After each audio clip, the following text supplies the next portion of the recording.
Yo, Paul, you're winning in this one.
Yo, Paul, you're winning this one.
Yo, Paul, you're winning this one.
We chilling. We outside. We outside. We are outside bana. We are not outside. We are inside. Today we are inside bana. Sasa siku yenye ndaanza ku stream IRL tuko outside. Sasa mnapenda hiyo beat produced by my favorite friend. Sasa okay, not my favorite friend.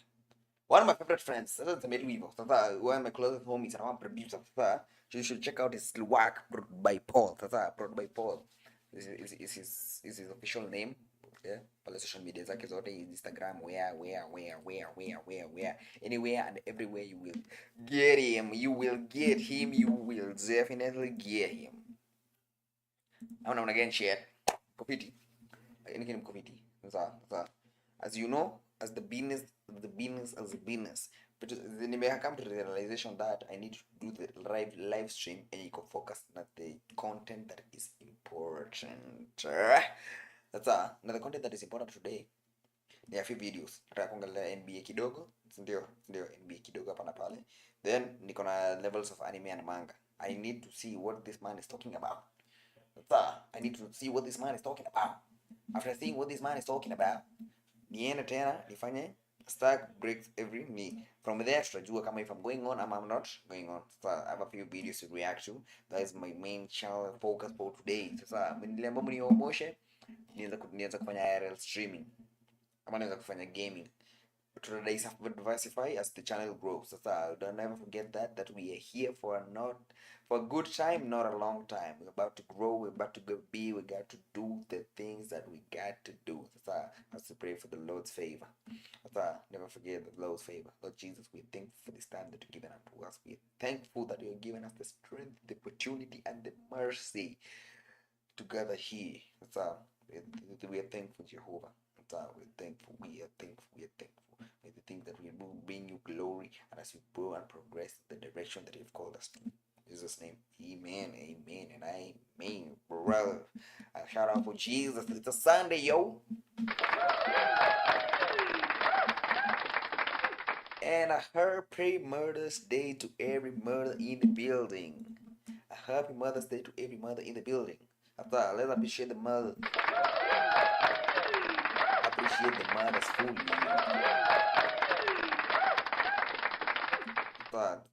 The 10th of May, Mother's Day on a Sunday. Brave. That's it. Now that I've got that out of the way, I think we can start. Hakuna masaa tushinde kiwest hapa hivi. I want to try a new layout today. Jana ilikuwa inanisumbua because layout yake ilikuwa tricky kiasi. Unaget. When I'm yapping, I'm supposed to use this string. So you need bind keys as a vertical na need the same. So nikifanya kitu hii side inafanyika hii side, switch hii side na switch hii side, switch hii side. But I need to recreate this nini. I need to recreate this panel. So then niko talking head inarudi talking head pale. So then narudi interesting. Can I do that? Project for tomorrow. That's a project for tomorrow. Now Why are we gathered here? We are gathered here, brethren, to talk about LeBron James, the GOAT. Many would consider him the greatest player to ever touch a basketball. I wouldn't, because Michael Jackson is better. Now, the confusion comes nasema hivyo, nasema the actual opposite on my live stream. Am I lying? Maybe. Would you fire me? Not really. Is it the method that works? You have to accept that that is the only method to rage bait people. It's the way to make it work, shit. That is the only way you can make this shit work. Now, moving on. I don't feel like I'm too dark today. Sijui nijiangalilishie tu hata yenyewe. Ama niongeze ni boost ni 50%. I'm glowing. I'm down. I like it there. You're messing with my white bandana. You're messing with my white bandana. Read the feed, by the way. Hey. Read the damn. I'm using my on cream on cream. Down with the C's. Down with the bracelets. They're always on my fingers, on my hands. Now I'm in Billy, but sasa zenyewe Billy sijui zilienda wapi. You're messing with it. I'm messing with the chat. You're messing with it. I'm trolling.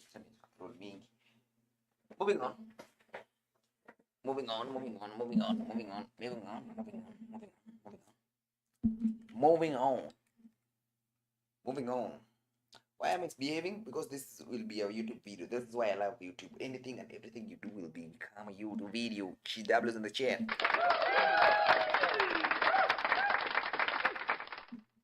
Now, before nifanye kitu kingine yoyote, before nitasahau, unajua in case nisahau. Pili sana.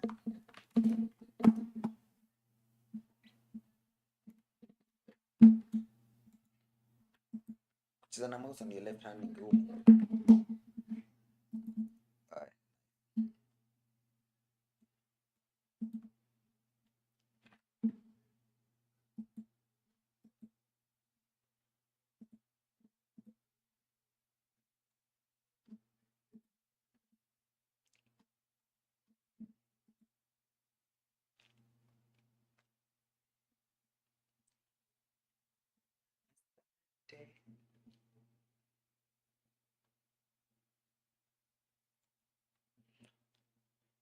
This is my door.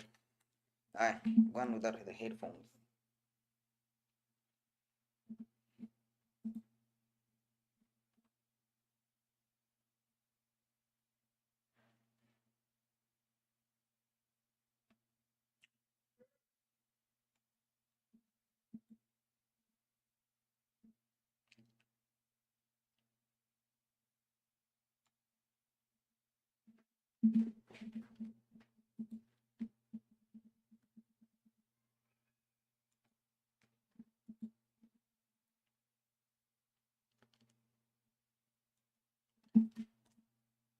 This is my door.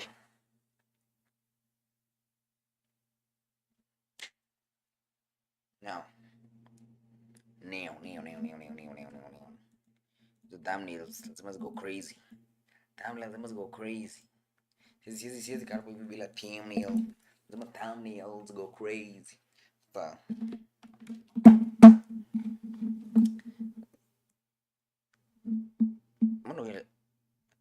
Anyway, happy Mother's Day. Someone was telling me that you made you. I have no idea what led them to need to give or provide to me this information. But I'm definitely gonna use it. How do you all feel about freeforms? Sasa the level of nywele yangu kwenye imefika. Bado kwenye nywele yangu imefika sasa hii. It's closer to freeforms than anything else. Check it your growth yote. I have like 2 or 3. I have three fingers worth of growth. Damn, son, damn! I really need a retwist. I know I didn't need a retwist.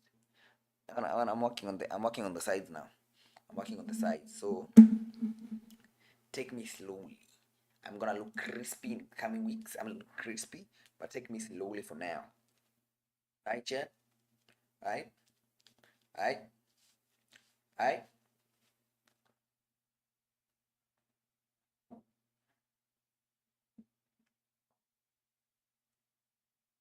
Kiwala.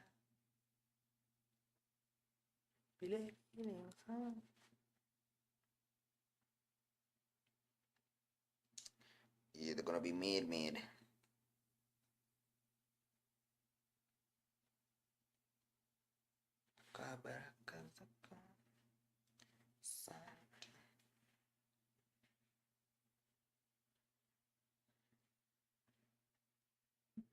Alright.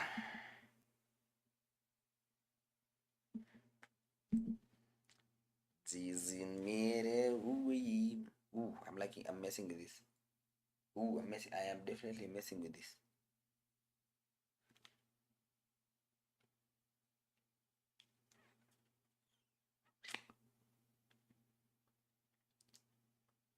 What am mewing?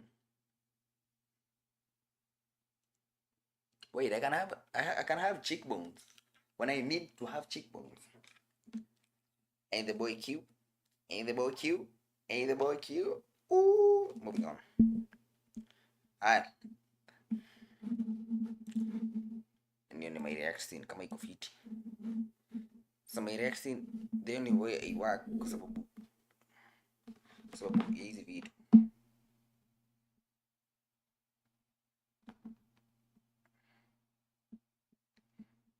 Landscape me mbio.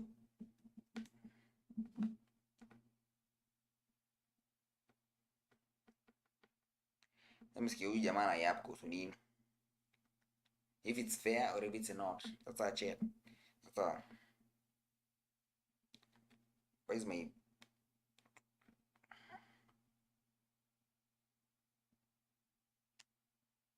nice noise?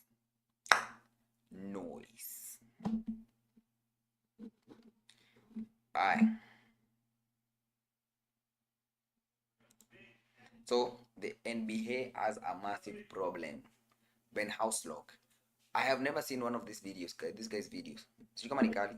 He backfire is now me. But the situation in the NBA is going crazy, by the way. Watu wanashinda wakisema haram basketball. Okay, kuna haram basketball, but ni ile vitu fulani ya jamaa anachukua vibaya.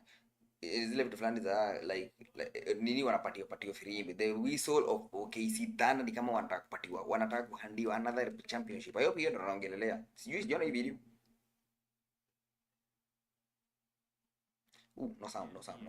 Because what we all just witnessed, gentlemen, we have an issue in the NBA.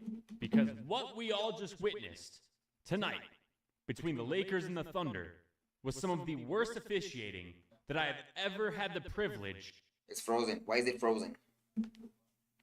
No, wait.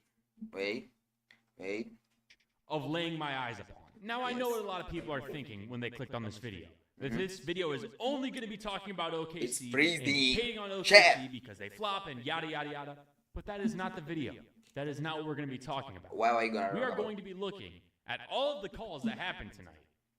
And we are just going to be talking about how the NBA has completely let the product of basketball start to burst apart because of horrible officiating.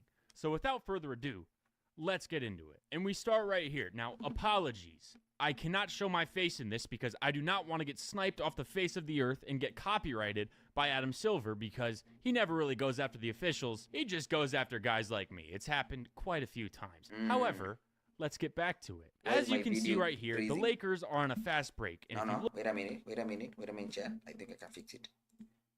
Can I fix it? I can fix anything. I just don't save them. Look at my cursor right here. DeAndre Ayton is right here. Where is the car? He's going to roll down here and try to post up Chet Holmgren. Marcus Smart has the ball. Okay. And as you see right there, DeAndre Ayton is posting up Chet Holmgren, getting an entry pass from Marcus Smart to hopefully get a bucket and extend on the Lakers. You're gonna have to forgive me. Mine is crispy, but now, what happened? They said DeAndre Ayton put his arm into Chet Holmgren's face, offensive foul, and you can see right here, the official is calling an offensive foul. And JJ Redick saw this, and rightfully so, was very upset, so he decided to challenge. And this is when we get the other angle of this so-called offensive foul. Yeah. My brother was not even touched. Hit him in the face. My brother was now, not to even the refs' touched. credit, they did challenge this, the Lakers, and they did get the ball back, and the foul was rescinded from DeAndre Ayton. But the thing is, this would have been an easy 2 points. And I don't understand how the ref can be sitting right here watching it happen and still get the call. However, I digress. We have a lot more clips to get into.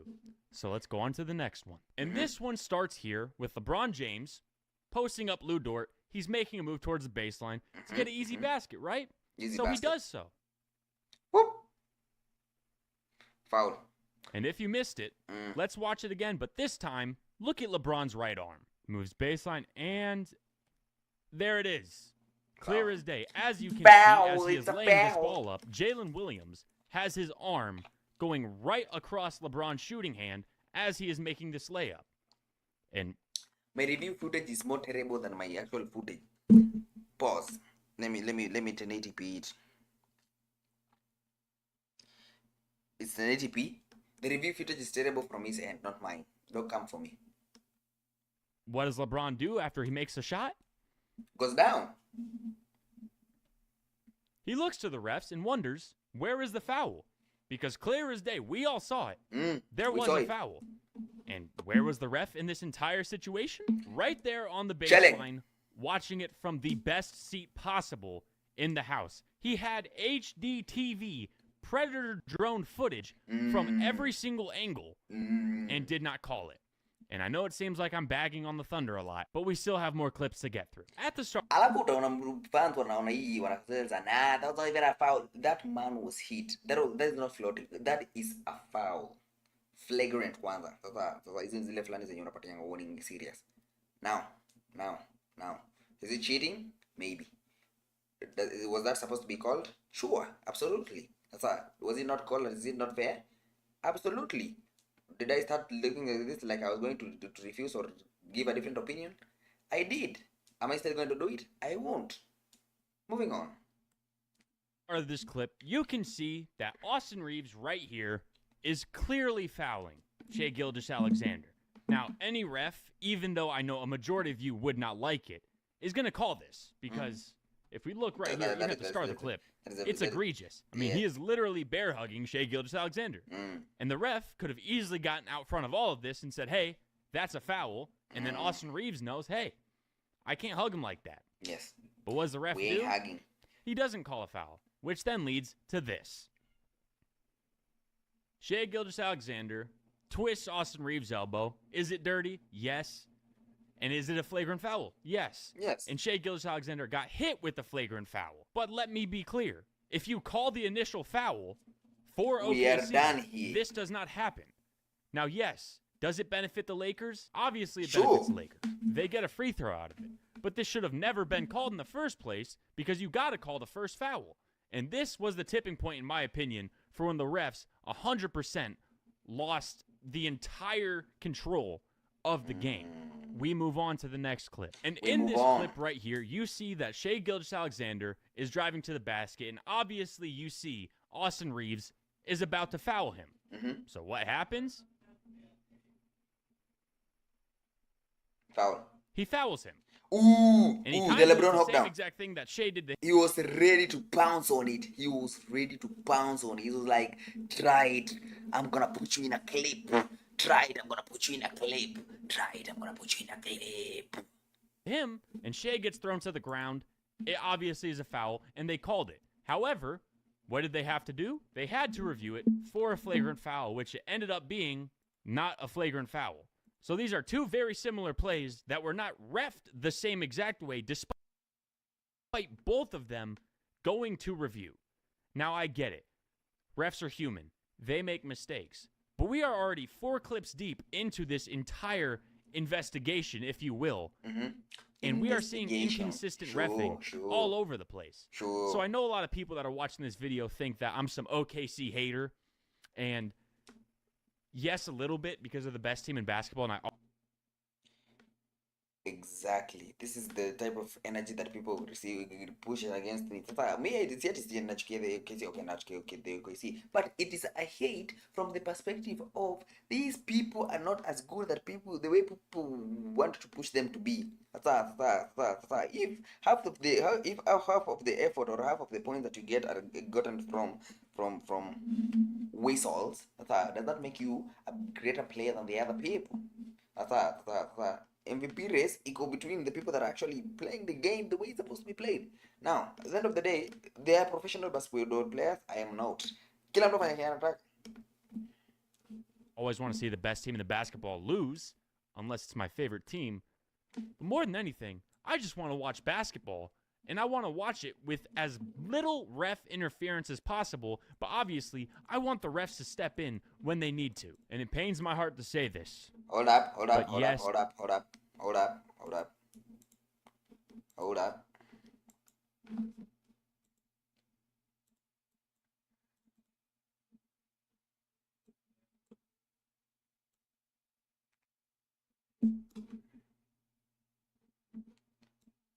Shrink my OBS any smaller than that. Interesting. Very interesting.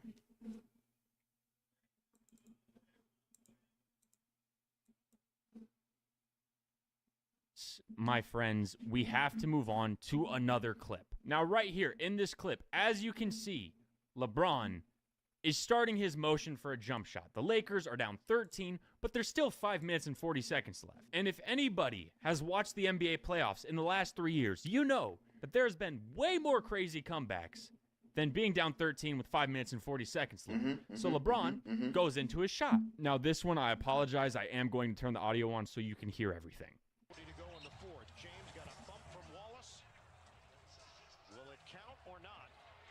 The new meme. Now, as you can see, LeBron is very rightfully angry. Why is he angry, you might ask? Because they called that foul on the floor and not a shooting foul, when the entire time that he was fouled, he was shooting the ball.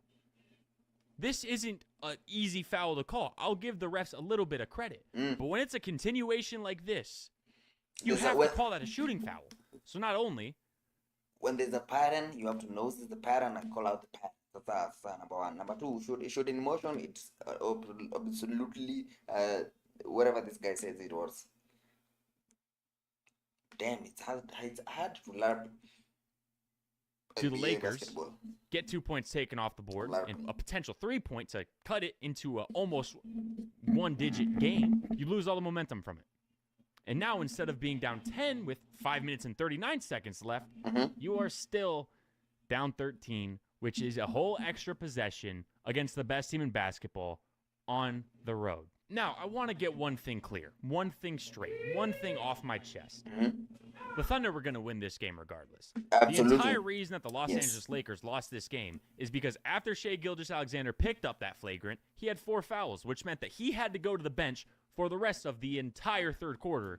And the Lakers had a very good opportunity that they couldn't cash in on.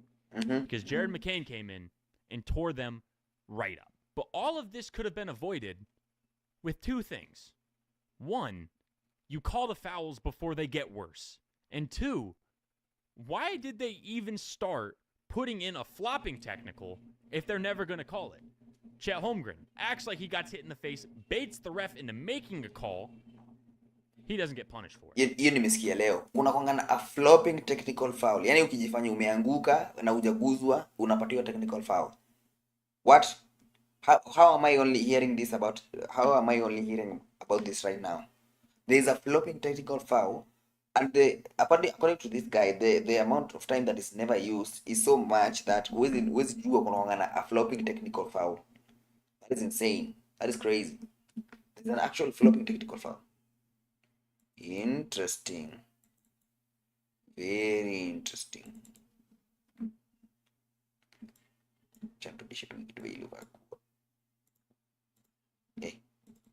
Sifanya tu kazi mouse. Kwani mouse yangu shida ni gani? Imeamua tu kitafanya kazi leo.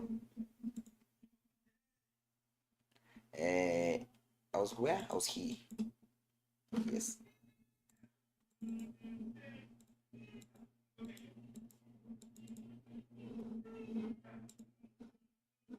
Eh. Shea Gilgeous-Alexander, there's a couple times this game, but the clips were copyrighted and I would get struck off the face of the earth if I posted them on here. Didn't get touched, got a foul called, baited the refs into another call. There's been times where the Lakers baited refs into calls. At some point, the NBA has to step down and say, hey, we aren't even really playing much basketball anymore. We're doing a lot of acting. And the refs have become a very key point in this game. And if a ref is ever a very key point in any game, it's not a good game. And if the NBA doesn't get control on this, now I hope this doesn't happen, if the NBA doesn't get control on this, people are going to stop watching. Because if there is any single league out of any sports league in the entire world that has lost all credibility to back their officials, it is the NBA. You've had multiple refs fired for showing favoritism to a team. You have a ref that is... There's favoritism to teams?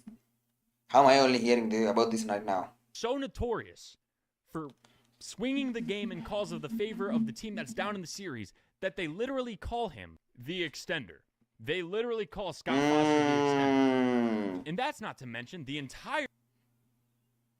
Hold up. They literally call him the extender. So there's an actual ref in the entirety of the NBA. This is crazy. I have to record this for clip. So there's an actual referee in the entirety of the NBA that when he officiates a game, the game goes to the direction of the series losers. According to the video that I'm watching, the guy that is making this video, anasema that kuna a certain referee that when he is put in the game, hadi mimi nimesikia leo, si ndio? Kama ajichat. Mimi nimesikia leo. When he's put in the game, when he's put in a series, hata kama mna loseaje, somehow some way mnafika game 7. Somehow some way. Hizo sasa ni kuboost numbers. Yeah, no, he's the security. He's the man, the guy that handles business. He's the handle businessman. The business handler. This is crazy. What? He's actually called the extender. I need some proof. I need to see how many games he extends. Literally call Scott Foster the extender. And that's not to mention the entire Tim Donaghy scandal from the early 2000s where he was actively betting on games. So now the NBA is coming out why is everyone talking about the refs? Gee, I don't know, because you've had referee problems for the last 25 years and you say that you've missed it, but you never have. So now game 2, which we should be talking about, how big Jared McCain was off the bench, how Austin Reeves bounced back from an awful game 1, and how Casey Wall clutched up in the 4th. Clutch. Now we're talking about referees not doing their jobs. Crazy.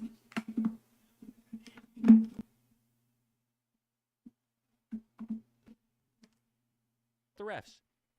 And this is nobody's fault except for the NBA and Adam Silver's. So if anybody from the NBA is watching this video, number 1, please do not strike me off the face of the earth. I like making YouTube videos. Number 2, if any of you guys are still watching at this point, hit like and subscribe. I'm trying to grow the YouTube. I'm trying to get a nice little plaque. Subscribe and like? I brushed my teeth, so I'm not getting plaque there. So I want a plaque for the YouTube channel. But I am serious. The NBA has a massive problem on their hands because tonight was the first time in my entire life. Clear. I know my videos and footage is not going. Wait. How am I having this many problems in one sitting? How am I having this many problems in one sitting? That I have ever seen a team so upset with the refs that they had a press conference with them at mid-court the second the buzzer went off. I kid you not. If you look at the thumbnail, that is a real picture. Austin Reeves alianza ku crash out. Akaenda kuyap about ni Jude alishika tu mkono ache mchezo. Reeves said that the ref cussed at him and started talking to him and screaming at him. Ref, this is not your game. People are not lining up to watch you referee a game. Dream is in the building!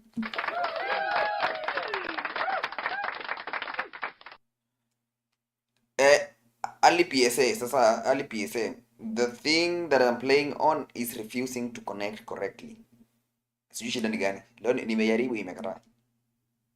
Up to watch you. I'm sorry if that's breaking news, but the refs have to stop changing games like this and instead just let the players play. Thank you guys Are you for watching. serious? Have a great day or night whenever you're watching this. Yes. I mean, that's a valid pressure though. I won't lie. I'm the obsession. All that shit obsession.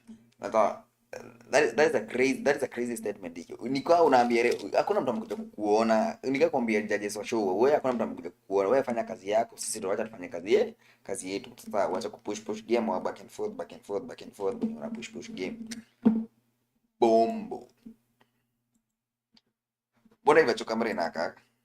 Ndio ina interfere na bitrate zangu huku chini. Crazy indeed.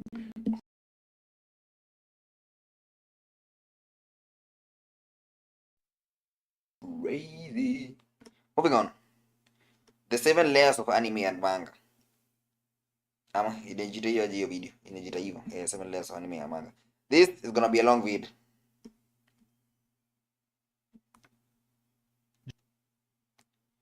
He didn't even hit him in the face. Now, to the refs' credit, they did.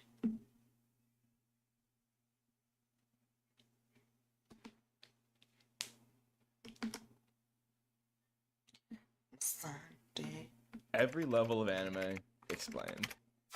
Level 1. Gooner. The Goonies. For the Goonies.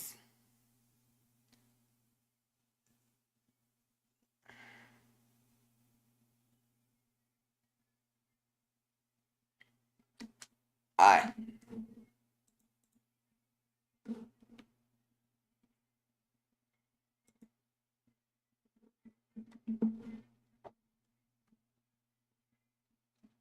He's not receiving. Dr.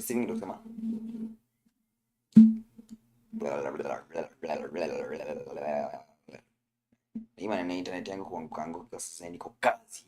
Tunaanza kukosania.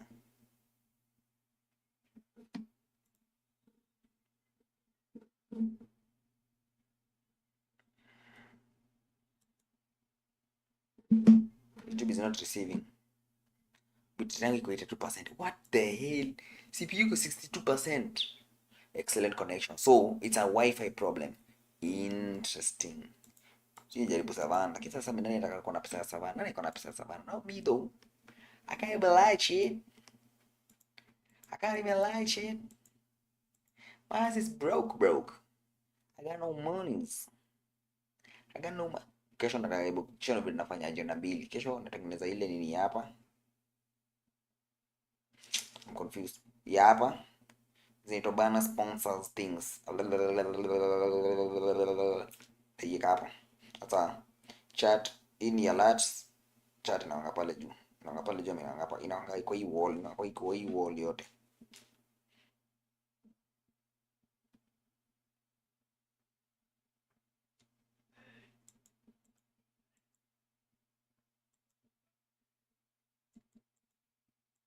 Anyway,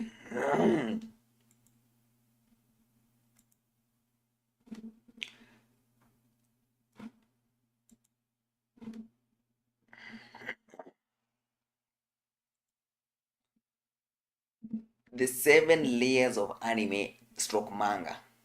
Sasa hizi layers ni kama gani? Ni types ama ni the levels yenye ukifika level kuna level fulani lazima ufike ndio uweze kuwa considered a real anime fan. Crazy. Moving on. Let me play video yenyewe. What the hell is this guy yapping about? Every level of anime explained. Level 1.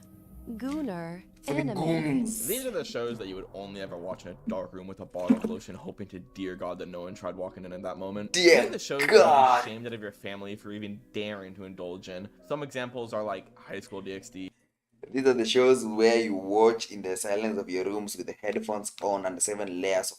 You have to face the door when you're watching it. So I know every type of new anime fan, especially the new ones, this is the type of anime you watch. nikikupata umeona high school DxD more than 3 times nakwambia I am cutting you off and putting you in a hole that nobody will find you in. Because what do you mean that is the only anime you've seen high school DxD 4 times? High school DxD 4 times. Nilijua Dreamer is a gooner. Dreamer is definitely a gooner. Mimi wasn't convinced. Dreamer is definitely a gooner.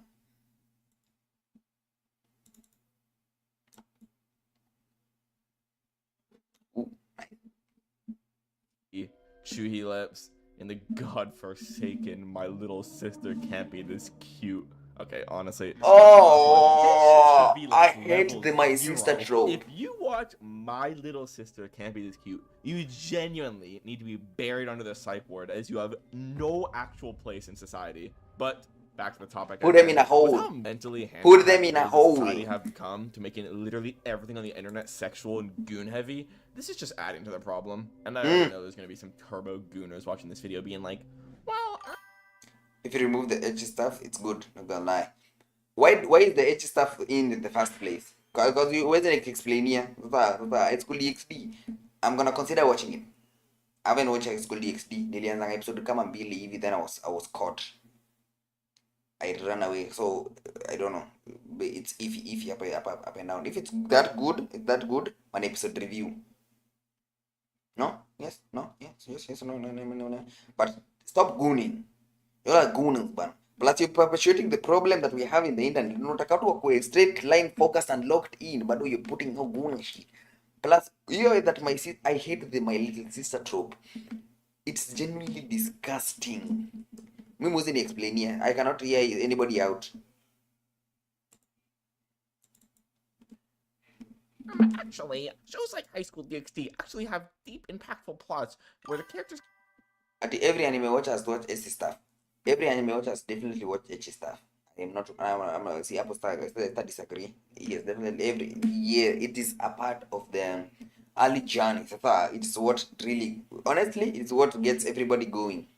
You know, putting motivation. Honestly, hot take. Bila edgy stuff. Bila edgy stuff. I always make it through One Piece. Okay, One Piece. Lakini pia inakukari mazaze unafeel kama ina slow down. Ukipatana na Nami, one sentence overflow. I mean, who hasn't watched Overflow though? Moving on. Who don't need distract? Moving on. Find her inner beauty. Like, no. Moving on. I'm gonna stop you right there. Let's Just stop with stop. the cope. Nope. I mean, for God's sake, this is literally the cover of Volume 3.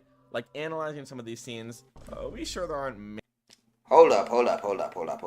What? mainly 2 reasons you're watching this slop. So yeah, there's not much to say about level 1. These are mainly the shows You're watching anime cartoon watchers think titties. anime is. And it's not just Definitely bad cartoon from an titties. artistic point of view. It's literally contributing to the downfall of our society. society. So if you watch any of these, I truly beg you to seek God and go outside and get Seek a nice God! place full of grass. Level 2. There are 2 people in the internet. There are 2 groups of anime fans. There's people who have watched Overflow, and there's people who are liars. Those are the only 2 groups of people. Level 2. Anime. Ooh, I'm Now, definitely here. By far the section with the most amount of anime. Okay, let me jitetee. I enjoy slope anime. It is the best thing that I can waste my time on. It's something that I can watch when I'm doing something else. Because there's no plot line, there's no anything interesting. Just wait for the cool fights. It's all the Plus the animation is still so terrible. It's still hakuna difference ya kuiona na kosa kuiona. You glance over alafu rudi, ufu glance tena again, it's the same anime. It's the same frame. Tier 7 slop anime that seemingly gets pushed out of a conveyor belt. And maybe 6 people in total watch it. One great example Me. where I watched the first Reincarnated as a refrigerator. is Reborn as a vending machine. Oh, it's a vending machine. I now Not wander refrigerator? the dungeon. Like, genuinely, what is this? I guess Japan will make a show about fucking anything these days. What's next? I was reborn as toilet paper and I'm forced to clean hairy assholes for eternity. Like, this shit is so brain dead, man. You know what's crazier? It's peak. The beginning after the end. Season. The beginning of the end, ile yenye fulani nashangaa nikisikia, oh, it is the biggest anime, the biggest manga, the biggest what, but the animation is absolutely terrible. Neo. The beginning of the end, one frame.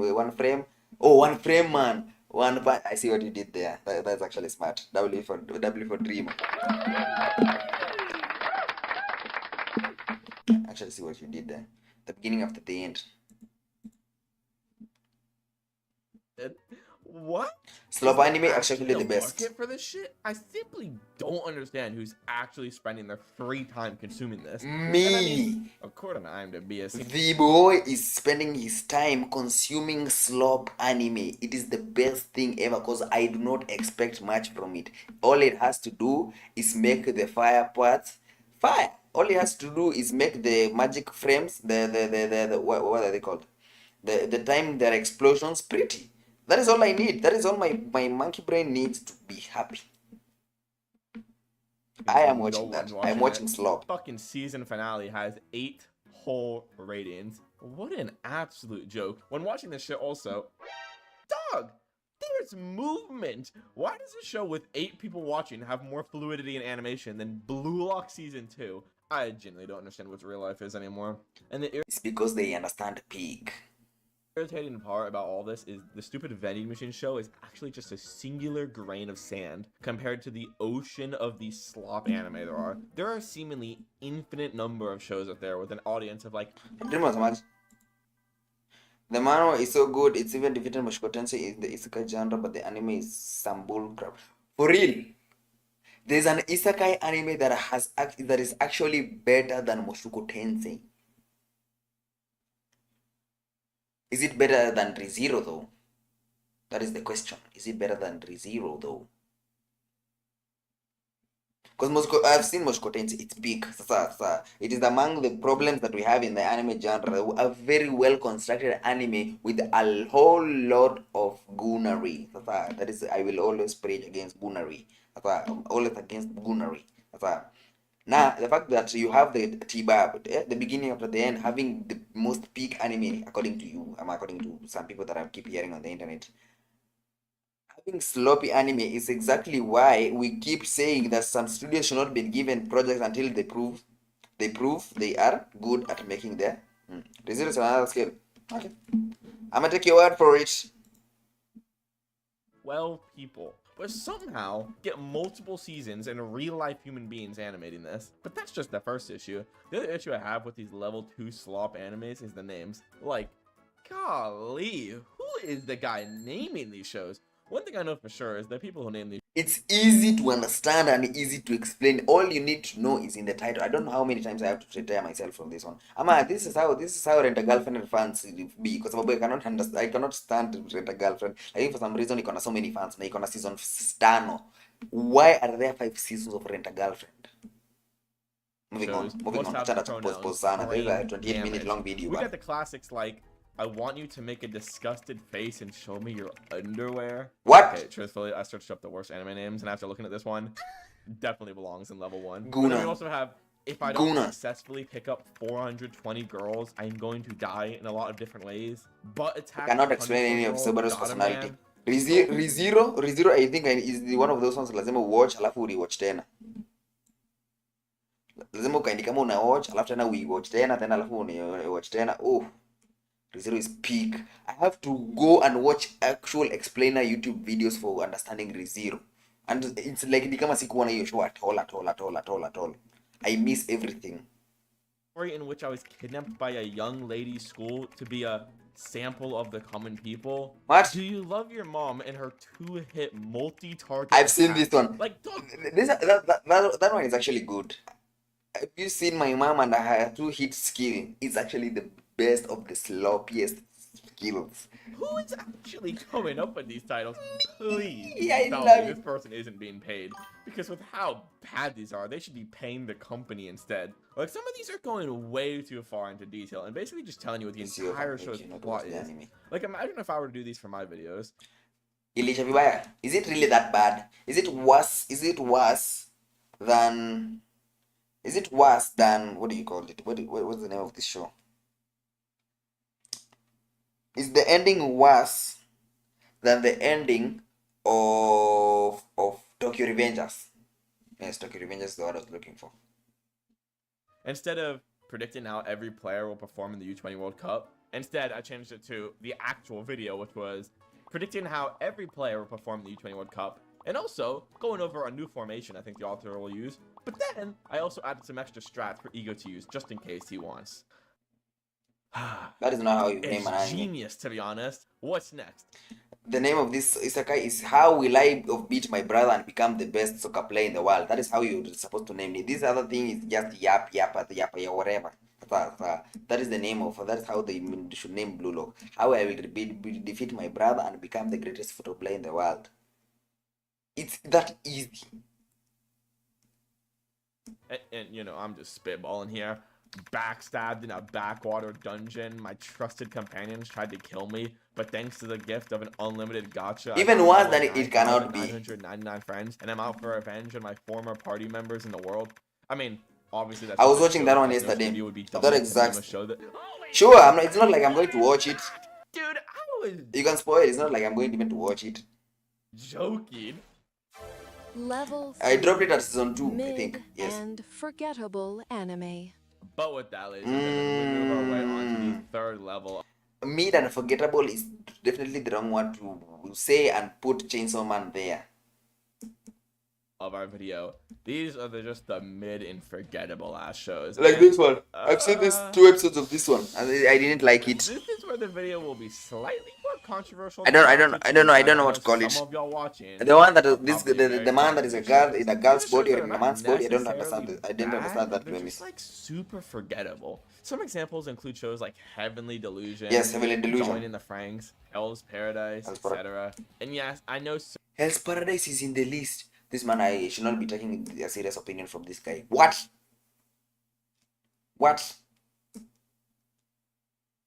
People like Hell's Paradise, but season 1 genuinely had so many issues with the show. I couldn't facts. stand it. I But then mean, shows that's like facts Heavenly though. Delusion, which were like semi-decent shows, but they're also type of shows that literally within a week you completely forget the entire plot of the show. Be honest with me. Like Heavenly Delusion. I see what he's saying. Okay, I get what he's saying. Because genuinely, apart from season 2, Heavenly Delusion. Season 2, Hell's Paradise Likali though. Any of you remember anyone's names from this show? No. And if you said anything but no, you are a big fat liar. The only thing I even really remember about this show is like there's this girl. And That is then this actually a guy who man. wants to That's fuck the actually a girl, guy. But the girl's actually like transgender or something because the boy was put in her body. That's all I remember. That's all I remember, It's honestly. sad too, because a lot of these shows aren't even necessarily bad. They just aren't at all memorable. You know, truthfully, level 3 may be the actual secret worst tier on this list, because at least some shows in those previous tiers are decent. so bad or goofy, you can at least remember them. You know, in your lives, there are going to be good people, bad people, and then just the default NPCs you meet. Tier 3 is basically those people. They seem sweet and fine, but once they walk away, they never enter your brain The again. NPC tier. Or, now, I'm also going to add a caveat to section 3, or level 3. There is actually one other archetype of show that belongs in this bracket. There are the shows that start good, but then took a fucking nosedive for one reason or another. Like, one example is Chainsaw One Punch Man. Man. The first season One looked Frame beautiful, Man. was relatively fun. Then season 2 is just kind of shit. And Nah, genuinely, One Frame Man. Season 3, what was going on there? Ni budget walikosa? I do not understand why they ended up doing One Frame Man so badly. What was up with One Frame Man? Sincerely speaking.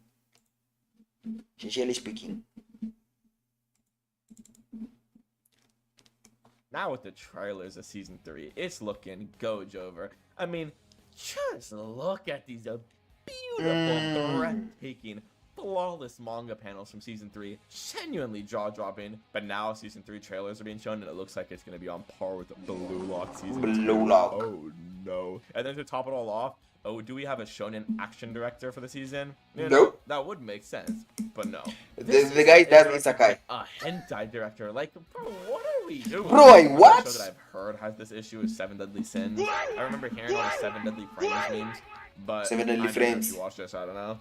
But honestly, the actual worst example of them all, and I just know people are gonna cry in the comments about this, but Chainsaw Man went from so peak to genuinely so fucking atrociously dog shit. Now, I won't really spoil anything for anyone who hasn't read the manga, but part 1 of the manga was actually so fun and interesting with insane fight scenes, cool panels, great characters, and then, oh no, part 2 is actually so bad I dropped it. You know how bad a manga has to be for me to drop it? I have never dropped any manga before in my life before I met Chainsaw Man. I've actually tried to read part 2 like 3 or 4 separate times, and no matter how hard I try, I cannot remember a single character's name or what's even happening. Part 2 of Chainsaw Man is so unbelievably boring and just like flavorless. First of all, I don't even know who the main villain in part 2 is. The fights are somehow significantly worse than part 1. And part 1 was also known for having so many tough peak manga panels, and part 2 just genuinely doesn't have any. And I know I briefly touched on it, but my god, are the characters not memorable in part 2. I only remember Asa and Yoru because they're like the main 2 characters, but I genuinely cannot remember a single other character's name. Gun to my head, my whole family's hanging over a volcano. Dreads on the line. I'm fucking saving them. I don't know anyone's names. Also, I don't know why, but I swear every panel in part 2, he draws the characters to look as sweaty, grimy, greasy, and ugly as possible. Like, I don't want to look at this. And then, you know, obviously mentioning the show went so gooner and so weird. People will defend this and be like, no, actually, the show is showing what male sexual assault looks like. Shut your I don't care. It's weird and goofy. Get out my face. I don't know, man. It's just truly sad. Chainsaw Man Part 1 was actually shaping up to be one of my favorite mangas of all time. But holy shit, is Part 2 bad. But yes, with that rant finished, that neatly finishes the level 3 animes. Either shows that are mid and unmemorable. Hot take, sijaona Chainsaw Man, but I think hizi ni zile agenda fulani ni kama zile za Moshikotense. Ni zile tu agenda tu fulani mtu anaweza kusema on Twitter na ikakuja ikagrow kwa sasa ndio the main agenda. This guy dropping the manga is just because his perspective is fitted ama is stuck on the fact that he was told that it was shit. Therefore, he decided to for himself that it was shit because it was planted in his head. Chainsaw Man is not really that bad. It's Guna, obviously. I'm not missing Guna shows. Lakini naitetea to the point that the writer actually knows how to write a show. No? Am I bugging? Am I bugging?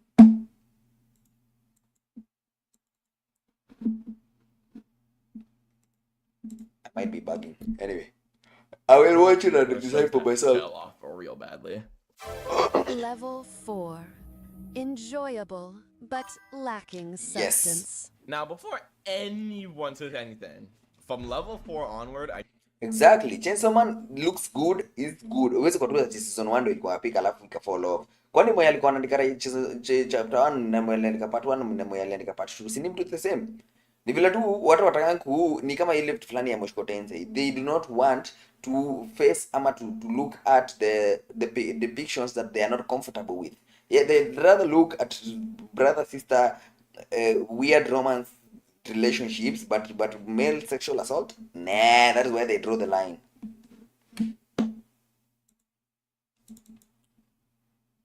And some anime fans are so weird, by the way, on a very serious note. You can't like one thing then despite the other one. Well, you can. Kila mtu anataka. Maybe solo leveling. I think it's perfectly acceptable to consider any one of these shows peak if you really enjoy it. I'm more just looking at these shows through a hypercritical magnifying glass. These are the shows that are genuinely super exciting or fun, but as an actual story, it doesn't really give you anything. Some examples are shows like Baki, and especially with the new super popular solo leveling. These shows are really... Unpopular opinion, the solo leveling anime is chicks, absolute bands. No story, no lacking. All it has is pretty pictures. The manhwa though, crazy. Most peak I've ever read. Even though the first nishaikalisiti through nikapaka tu yote mpaka mwisho. Only designed to do one thing, that's to strictly Hadi One Piece naonanga nasomanga arcs. Nasomanga arc and then anime nasoma arcs. Baki is straight up one of the goofiest shows I've ever watched in my life. I've never watched Baki though. I only see clips and I'm like, what the hell is going on? But that's what makes it so peak.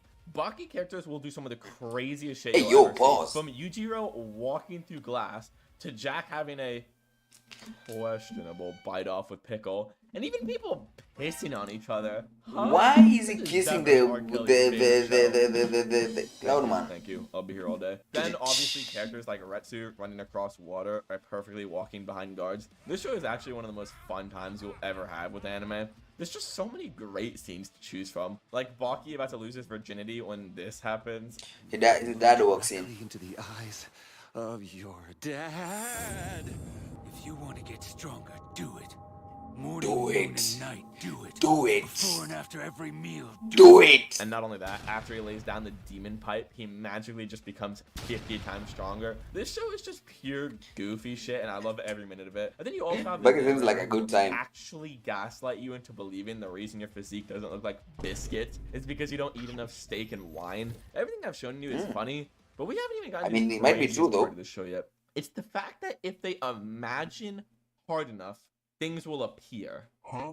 Excuse me, what the actual fuck? My boy out excuse here me. fighting prime Iron Mike Tyson as a warm-up. And no, he's not just a schizophrenic, because this random child can also see Mike. But if the Mike Tyson They are both is just a warm-up, who schizophrenic. could he possibly warming up for? Yujiro Hanma.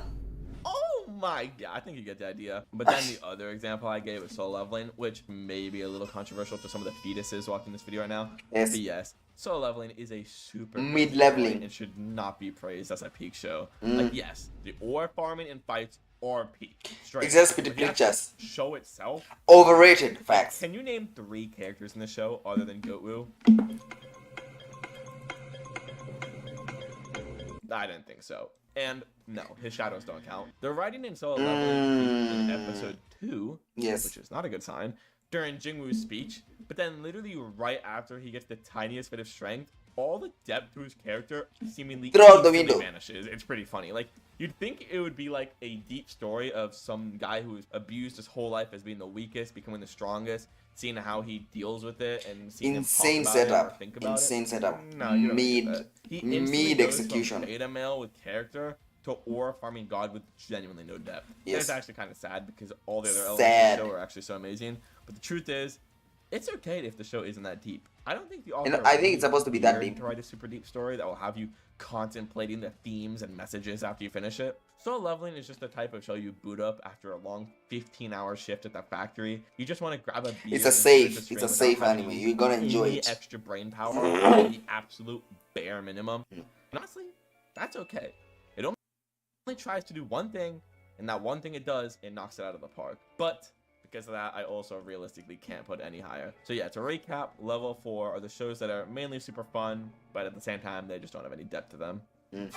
Level 5. Super fun and memorable. Why is One Now Piece there? entering level 5, we have the shows that are genuinely so much fun to watch, but also Big have really shonen. solid amounts of substance and writing to them on top of it. For this category, we have a lot of the heavy hitter popular shows like Dragon Ball, Naruto, Bleach, One Piece, What is Demon bro Slayer, yapping about? IQ, JJK, and many, many more. Honest to God, this is Acha kuyap sana ama I'm going to skip up this video because These are the shows if that this one is any the anime mid fan level have probably 5. seen a good handful of these. Now, for any of you already crying about how your favorite show is in this tier and about how One Piece deserves level 8, let me first off just explain One why Piece these deserves shows level are. 8. I'm not even hearing him about this Probably one. the lowest out of the shows One Piece deserves level 8. Gone.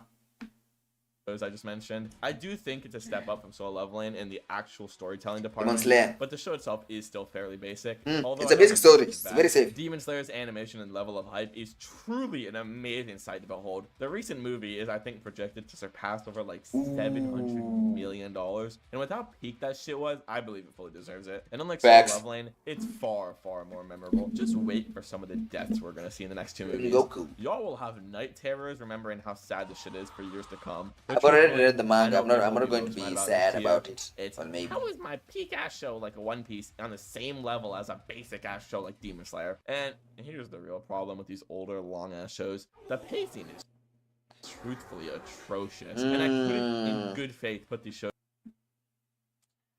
Bro has blue lock over One Piece. I cannot even hear him. He's not even Put these serious. shows in tier 6 or higher. One of the most popular Bro has show of One all Piece. time, One Piece. Has The Blue TV Lock has a over second One version Piece. called One Piece that cuts out all the unnecessary Yeah, nope. filler because they're just so. I can't finish this video. This motherfucker is not serious. I thought this was an actual ranking. I thought this was an actual ranking, and now I'm gonna start Same H could be said about watching. Dragon Ball, Naruto, etc. Like, yeah, these Did my shows are iconic, but as did an the phone actual go show, to we sleep mode? cannot ignore how atrocious It. pacing was back then. Hold up. That's not the phone I'm using just went into sleep mode.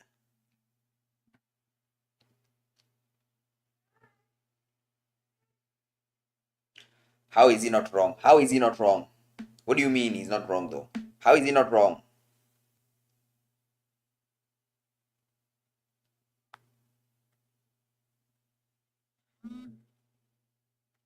Dressrosa was atrocious. Okay, what is this? I am the first person that is going to admit that Dressrosa was absolutely the worst arc in the entirety of One Piece just because of pacing. I will admit that. Dreads on the line, I will always admit that. But what is this ranking based on? Based off? Tuna disregard an entire anime just because Toei Animation just decided to do a terrible job. The beginning after the end. Sema ni anime stroke manga. So inamaanisha kama tuna rank tunaangalia both anime na manga. If the manga is peak, it's supposed to be higher. No? Ama hii ranking inafanywaje?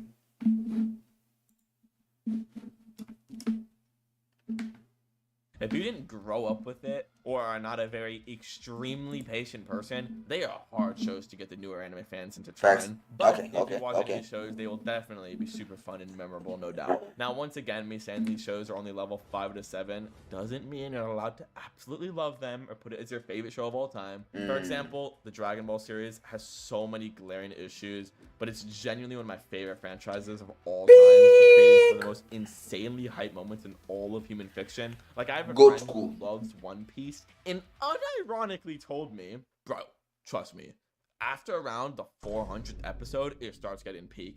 Like, I'm sorry, get this. Nah. I'm gonna keep saying this. I'm gonna fight this agenda till the day I die. That is not a real One Piece fan. It does not get good after 400 episodes. It does not get good after 400 episodes. Any agenda is generally agenda. That is the worst agenda that I'm going to fight every day, and I'm going to fight it every day. One Piece does not get good after 400 episodes. I don't know who decided to tell people that person should be put in a hole. Lockdown level 8 of level 8 or level 7 of Impel Down. Lock that person up. Put them in Dressrosa and let them experience that. So the worst pacing ever seen.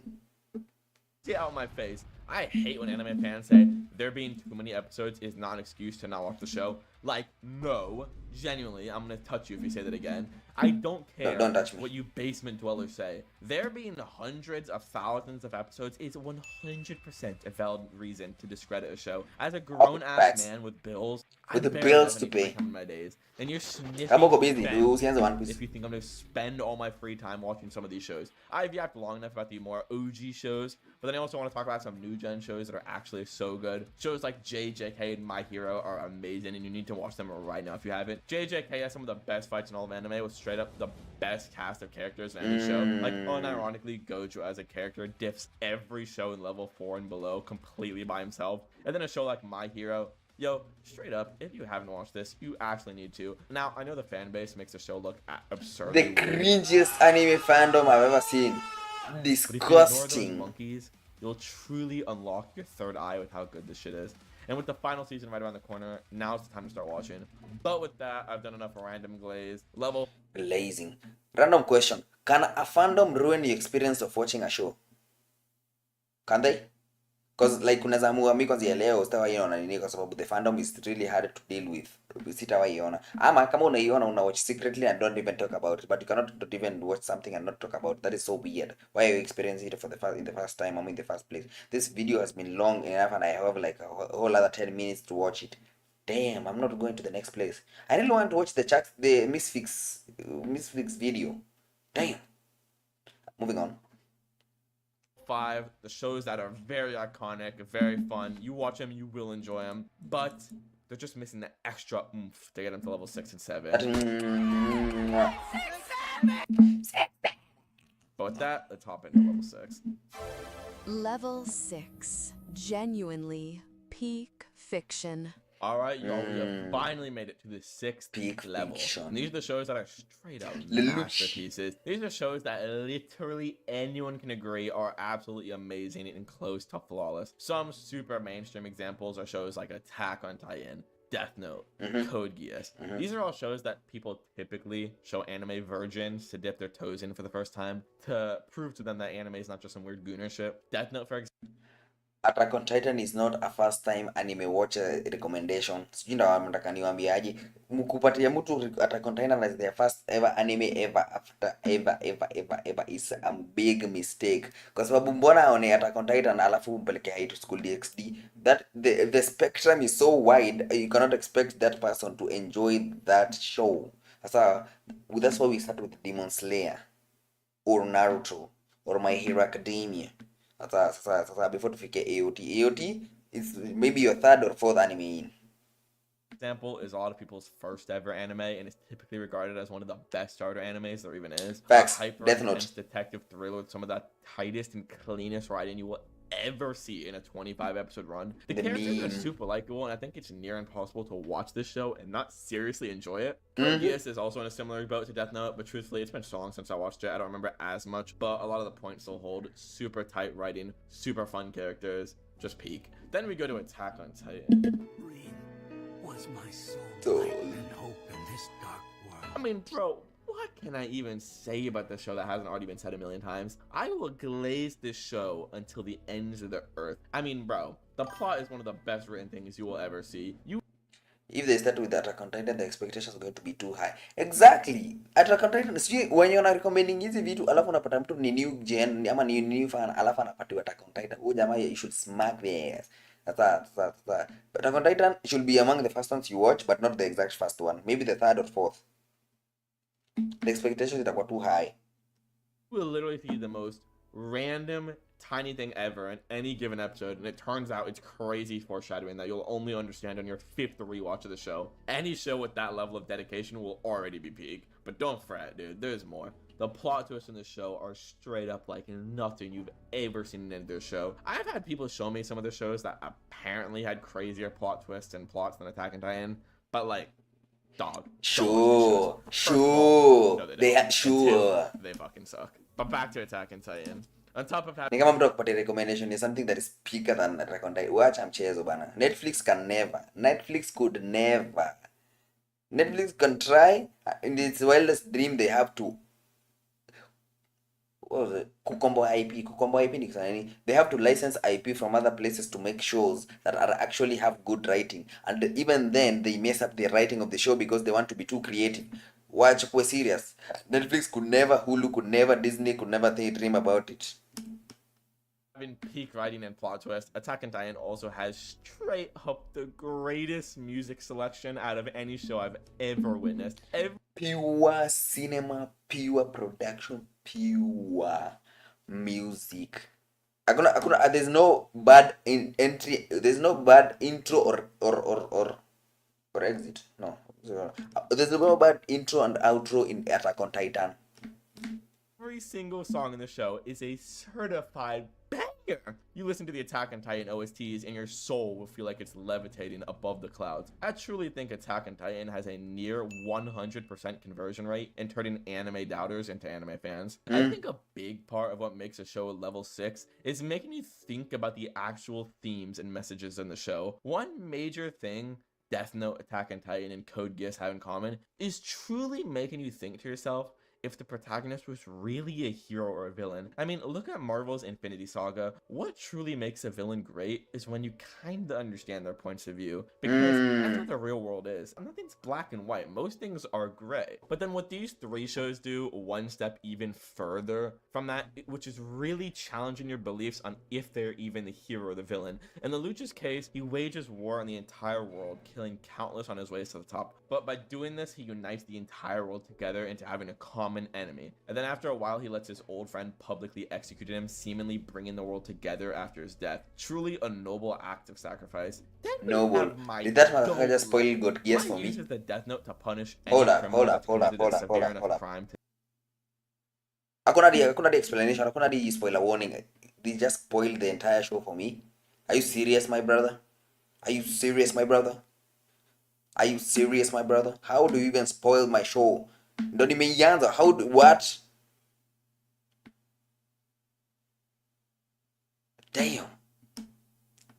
death. He throws away his humanity and trying to become a god, making the world a better place. Like, yes, he may be a narcissist, and yes, it may be evil, but in the end of the story, we find out that all global wars have stopped, and global crime is down 80%. 80%.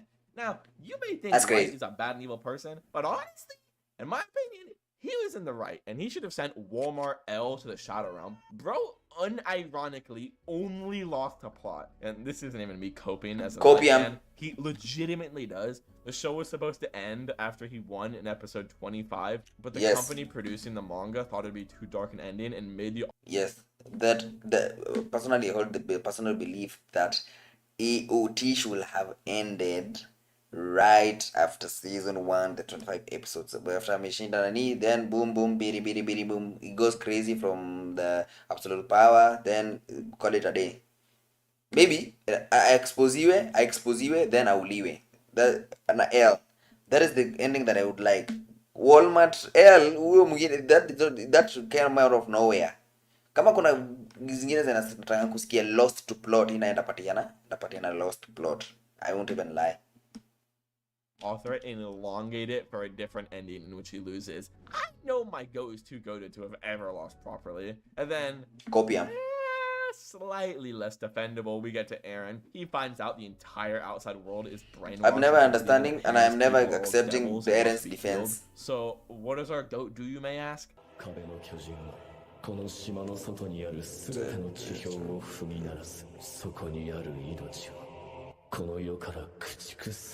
What did he say? I beg your pardon? He wages war on the entire fucking planet, flattening 80% of all of humanity. Because in his mind, people can't be racist if there's only one race. And I mean, he's not wrong. Like, he's not really wrong. Especially considering the world waged war on them first. Now, sadly for Aaron's plan, he couldn't really differentiate between actual enemies and normal citizens, so that's where the debate comes in. If I'm not hearing anybody out on the killing of innocent civilians. Really nominated him as the best protagonist and best antagonist of that year to paint a good picture. But when debates about morality come in the picture, it really what elevates a show to level 6. It's a show that ascends past just fiction and genocide is never morally acceptable. I am not hearing anybody about it. Question your morals and ethics, and after watching them, those questions will stay in your brain for as long as you live. Death Note came out nearly 20 years ago, and people are still to this day debating if he was in the right or wrong. Any show with that much staying power and that much depth truly is what makes a show peak and belong in the level 6 tier. But if these shows are near perfect masterpieces that make you deeply dwell on the themes for years to come, what possibly could level 7 be? Level 7. Life changing. Entering the world of pure lucidity. We have the shows that once you watch, you will actively have a new outlook on life for as long as you live. These are shows like Berserk, Vinland Saga, and although I haven't read it, I've heard Vagabond also fits in this tier. These shows and mangas, once you watch them, will truly give you a completely new outlook on life once you witness such peak. First off, a show like Vinland Saga, this show is about a kid named Thorfinn who's forced to powerlessly watch his father get killed before his eyes. He physically couldn't do anything about it in that moment, but something in his mind cracks, and he literally loses himself, declaring to Askeladd, his father's killer, that no matter what, he will end his life. And just like his father before him, he wants to beat him in a fair, straight-up duel, not some sneaky cringe kill. So Thorfinn joins their Viking group, slaughtering countless numbers of people, from even the age of 5, determined to get strong enough to kill Askeladd once and for all. He transitions from a boy full of light to a young man who has let darkness completely consume him. Eventually, though, after years and years of solely being focused on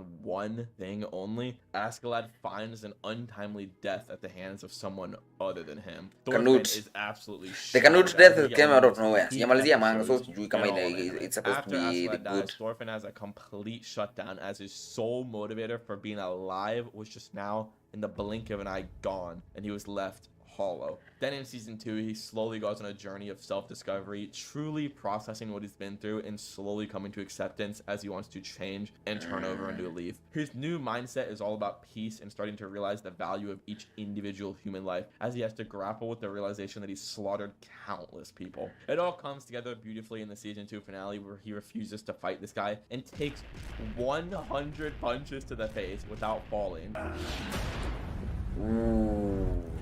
Please. Showing his new ironclad resolve. Then we get the line his father told him when he was just a child, but now he finally understands. I have no enemies. Just these 4 words literally changed the way thousands of people view the world. It unleashed a new wave of thinking for everyone who watched the show about living in a world that involves forgiveness and non-violence. Truly a beautiful story. And if you haven't watched it, I strongly suggest you do so. And like I mentioned before, we also have Berserk. Unironically, from all the forms of media I've ever... I would not recommend to anybody to watch Berserk. That thing is mentally scarring, emotionally damaging, and will get you in a depressive state for like a whole week. Ever seen. Deadass. Probably the #1 thing I've ever consumed. I won't go too deep in the plot as it's extremely long and convoluted, but this show is also very similar to Vinland Saga in the sense that the main character goes on an amazing journey of self-discovery after years of extreme pain. At least for me, this when did you get spoiled? To such a degree that I decided to get the brand of sacrifice tattooed on my right arm. To me, this symbolizes I know, I'm not trusting it. I will not getting the brand of the sacrifice on my body. Kuna watu wanataka tattoo lakini kuna hii. Kuna tatu zenye siwezi risk. Kata kama ni hata kama ni ink, kuna go get ink. Hii siwezi risk. Griffin shall never be forgiven. Absolutely never forgive that man. And basically never forget. It means no matter how hard life beats you down, you need to be as strong as possible and push through. You haven't watched Vinland Saga? Yo, my bad, G. My bad. I didn't mean to spoil you too evil. This man is not even giving spoiler warnings. But I guess he's assuming that you've watched everything when you're watching this video.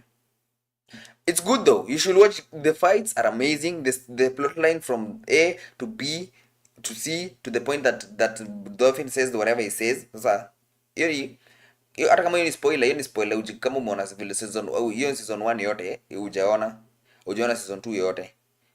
Now that is the beginning of the beginning. No? The end of the beginning. No? That's like the last episode. Hakuna kitu kingine ame spoil hapo. It's a spoiler but not really a spoiler, but a spoiler but not really a spoiler. It's a synopsis. Because that's what Guts would have done. Guts went through impossible odds time and time again. And even when deities and fate itself got in his way, he surpassed them, coming out on top. Truly, Guts is what it means to push yourself to your absolute limit and beyond. If anyone watching this... Crunchyroll right now, another one. Mbona hizi sites zinapotea. Sasa leo ndaona nini? I'm a lost pirate at sea. Go to the point of Reddit. They always have something for you. Sasa sites ni mingi, yezi kuwa. Find your new ship. Sasa pale Reddit, in the land of water 7 yetu ni Reddit. Always they are always shipwrights there. The waves are too wide. The islands are too many. Set sail, young brother.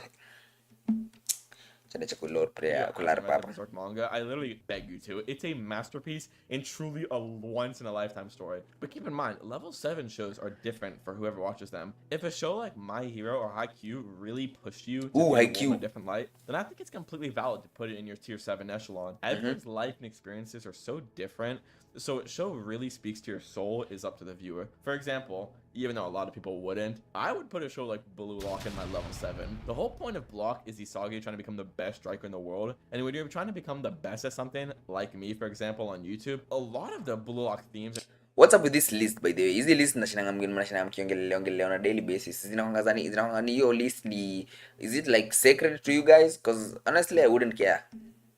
And quotes can directly be mirrored in my mindset when making videos. One of Isagi's main traits is being able to tear himself down completely and rebuild as many times as it takes, and that's recently what I tried doing by moving away from just block content and doing anime in general. Another big quote from Block and Isagi is the fact that a success is worthless if not reproducible, which is exactly the mindset I needed to have when I have a video pop off. Like, I have lots of videos over 100k, but I can't rest for even a second because I still have videos that don't do that well. There's no point celebrating until I know every video will do well. And then also Isagi at the end of the annual arc mentions he can't be satisfied until he's at the very top, which is the exact mentality I need to have. Until I'm at the very top getting millions of views a video, I need to keep grinding. You're gonna have to sell your soul. That is the part that you tell you. You're gonna have to sell your soul. This ain't anime. This ain't anime. You're not going to sell you're not going to get to the top unless you sell your soul. And not get satisfied. Satisfaction breeds a lack of hunger, and a lack of hunger causes you not to improve and get stale. Genuinely trying to succeed and make it to the top of any niche will actually be easier. If Okay. Mindset change. I'm definitely stealing that. That's why, for me at least, Blue Lock makes it into level 7 because it truly changes the way I look at life. But yeah, those were the 7 levels of anime. To recap, we have level 1. The Gooner animes. Level 2 is the Slop. Level 3 is forgettable or drop-off animes. Level 4 are shows that do one thing well, but they lack most other elements. Level 5 are super fun and memorable shows. Level 6 are shows that are peak. And then finally, level 7 are shows that unironically change the fundamental way you view the world. If you guys really like this video, I'll do a 7 levels of anime characters video. So for me, level 7 is because I no longer trust the government. You can subscribe as some live to this brother. Is how I base myself. Some live to this brother. That's ile link video. Nenda link atalika kwa video yenyewe ya YouTube. Atalika video yenyewe ya YouTube. Subscribe to the brother. Sasa mwana tu mwachie tu like some of the W video, although I disagree with most of these things. Crazy. Moving on.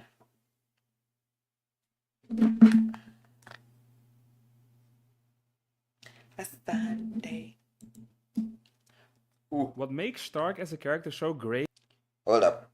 Oh, the Stark video. Okay.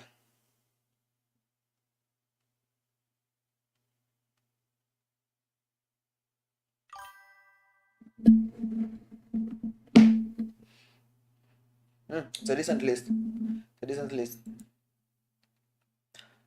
Do I do another anime video, or do we watch the Misfix video? Misfix is like I don't know how to explain it. Do we do that one, or we do another anime video? I want to see about the Stark but breaks every rule about strength and free reign. Let me see what other one I have here saved. So this is speak smartphone, okay. Sideman, the Iraq one, 19 minutes. Mid-areas, the most cast tech. Only if you can be true within the personal time. Let's do stack. Alright.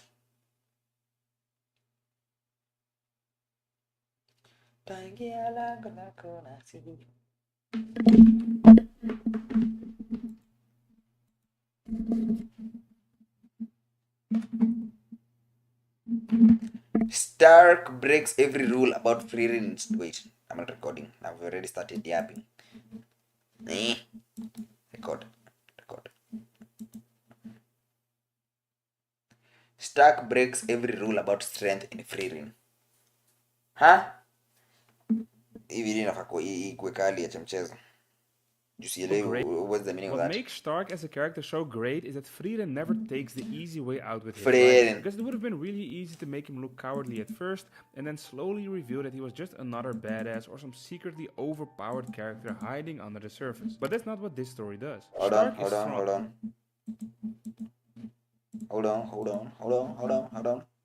And I mean really strong. But he's also genuinely scared. That fear never fully goes away, and that's exactly why his courage feels so real. Okay. Because the story never treats his fear like some fake layer sitting on top of the real version of him. The fear is real, the hesitation is real, the self-doubt is real. And when he stands his ground anyway, that's what gives his bravery weight.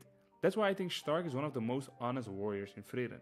Not because he looks the coolest or because he talks the toughest, but because his strength always feels like something he has to choose through fear. Not something that exists because of the absence of fear. And that is a much harder kind of courage to ride well.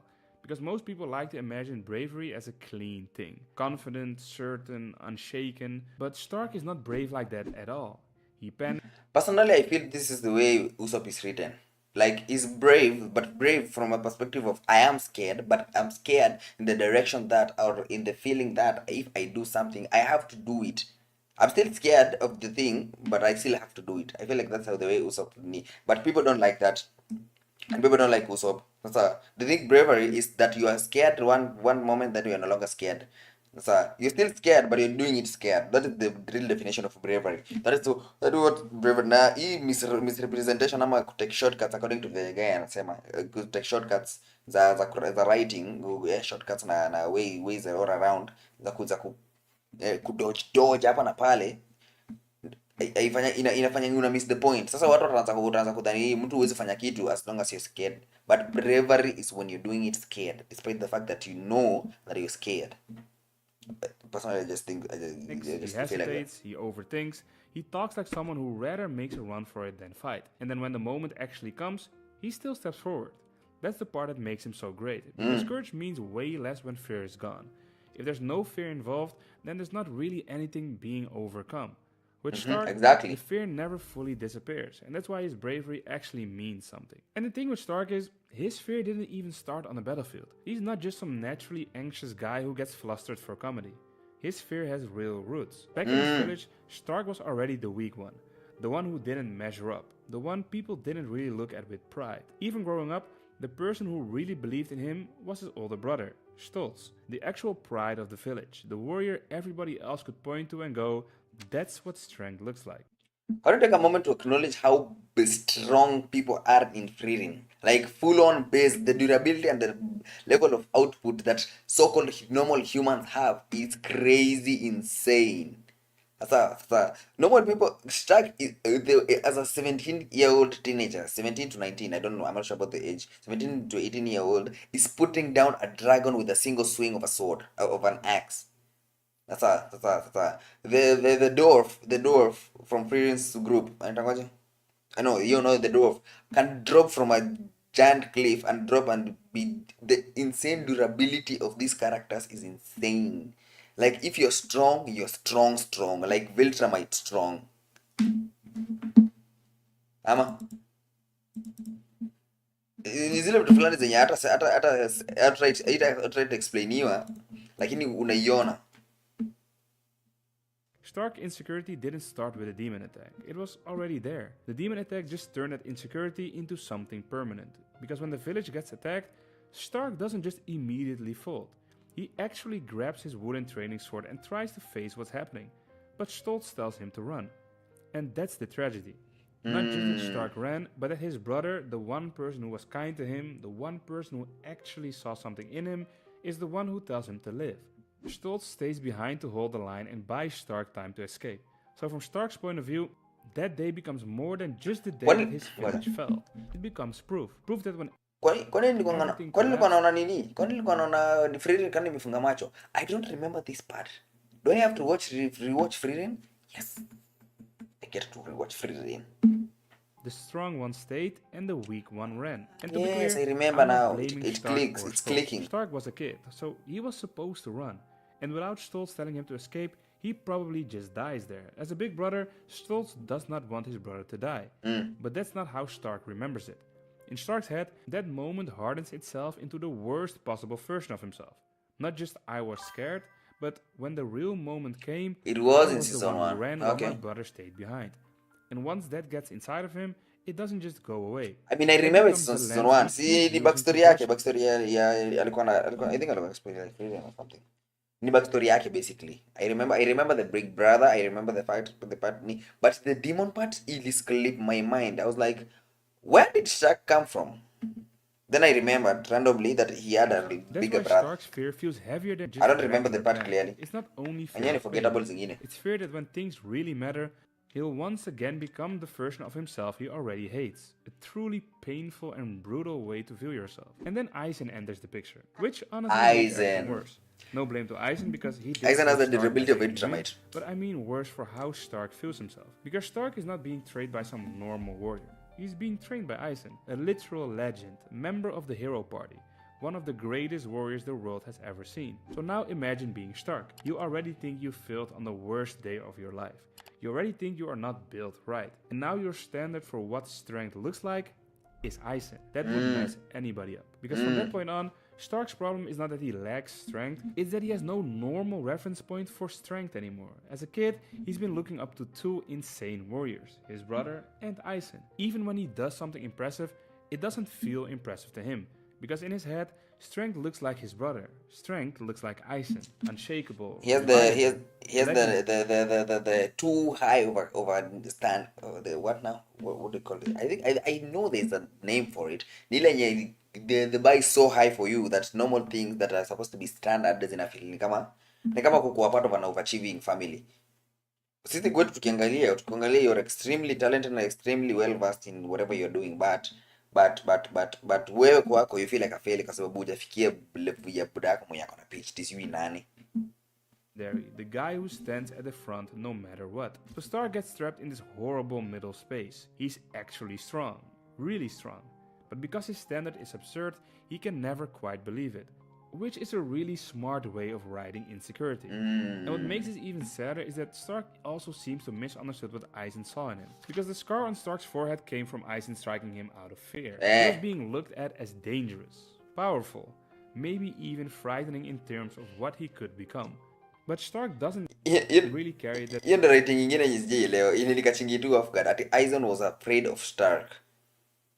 So where is the potential man? Where's the potential of Stark basi? Itaishia wapi? Freddie kuna mahali itafika to explain tuone peak yake. Way at all. He carries it like one more sign that he wasn't enough. And that's what makes his insecurity hurt even more.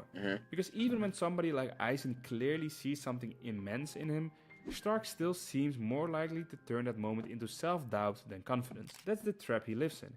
He does not lack strength, he lacks permission in his own mind to believe his strength actually means something. And once you understand that, a lot of his personality starts making more sense. The panic, the awkwardness, the self-deprecation, the constant second guess. Plus kitu ingine watu wanashinda wakisema wanakuwa na complaints nazo na Freerin ni ati the characters na nini they are goofy. Exactly. These people do not know how to have a normal human interaction. Number one, this guy was trained by Aizen, a person that does not have any human interaction, and it is extremely strong. That's number one. Number two. Same for what's the name of the girl that is trained by Freerin? So same for Stark's girlfriend. Sasa interaction yake ni na the type of person enye amekuwa interact naye on normal day-to-day basis ni Freerin. Freerin is an antisocial. Do not expect anything normal from these three goofies. Sasa the only person is ni yule priest wao alikuwa na adapt by afa disappearanga for sijui kana mission yake kingine. Don't expect anything different or balance or anything normal from them. Fern, yes, thank you. Don't expect any type of normality or normal human interaction from these three goofies. And that's why I love them. That's not just comedy, that's somebody trying to live with a version of strength he feels he can never fully reach. And that's why I think Stark works so well next to Fern. Because if you think about it, the contrast is beautiful. Fern is more composed, controlled, serious, precise. Hold up. It's lagging. Back. While Stark is messy. He complains, he freaks out, he gets embarrassed, he overreacts. And because Fern's character writing leans more into being put together, Stark comes across as even more chaotic by comparison. But that's also what makes him such a good character. Because Freedom does not make all strength look elegant. It doesn't make all courage look calm. With Stark, it lets strength look shaky, emotional, unsteady, human. And that is way more interesting to me, because when Stark stands Exactly, the pastor was the only normal guy, and even under normal circumstances, he's just shy of he's just shy of goofy. Like ni kidogo tu akwe mtu different kidogo tu akwe mtu different, but he's the most normal of the bunch. The most normal of the bunch. his ground, it does not feel like the story is cashing in on some obvious badass moment. Ooh, this fight was crazy. The guy with the four swords. That fight was amazing. The animation was insane. Take the dragon fight, for example. That is one of the clearest Stark moments in the whole series. Because on the surface, that scene is showing you how ridiculously strong he actually is. The story immediately resets how you see him physically. You realize this dude is not normal. But emotionally, that moment is bigger than just, whoa, Stark is strong. It's one of the first times Frieden really forces you to sit with the contradiction that defines his character. He is terrifyingly strong and still scared. A lot of stories would use that moment to solve the flaw in his character. Yes. The typical, now everybody knows he's strong, so the coward thing is over. But Frieden doesn't do that. The fear stays, and that's also why it works. Because then Stark stops being a reveal character and starts being a contradiction the story keeps exploring. And that contradiction is exactly what makes him feel real. He can stand in front of something monstrous and still feel like the weak kid who ran. He can do something incredible and still not trust himself afterward. He can prove himself and still go right back to doubting himself later. That is a very human kind of growth. And honestly, Yes. I think that is one of the reasons Stark fits Frieden so well as a series. Because Frieden usually does not write growth as some clean transformation where somebody learns one lesson. When I saw like most animes, okay, I'm a most isekai. The problem I only watch one season.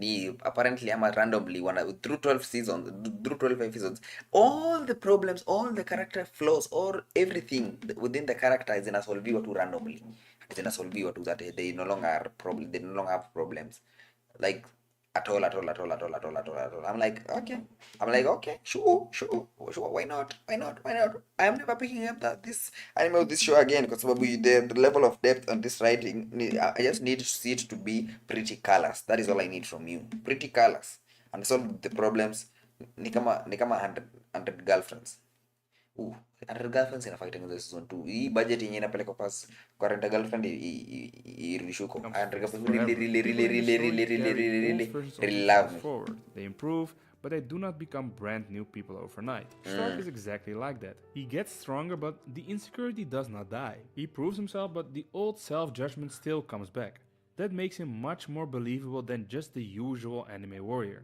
Because bravery here is not some polished final form, it is a repeated choice. That's why I think calling Stark a coward is both unfair and kind of perfect. Unfair because the word makes it sound like he folds when it counts, and Stark does not fold when it counts, we all know that. But also perfect because Frieden never fully takes that fear out of him. He still looks like a coward from the outside sometimes, he still sounds like a coward, reacts like a coward, but when the real moment comes, he still moves. And that's He stands exactly on why I think business. He is the He stands on strongest business. coward in Frieden. Because he doesn't get to be brave the easy way. He does not get the cool confidence. He doesn't get the effortless heroism. He doesn't get the clean anime version of courage.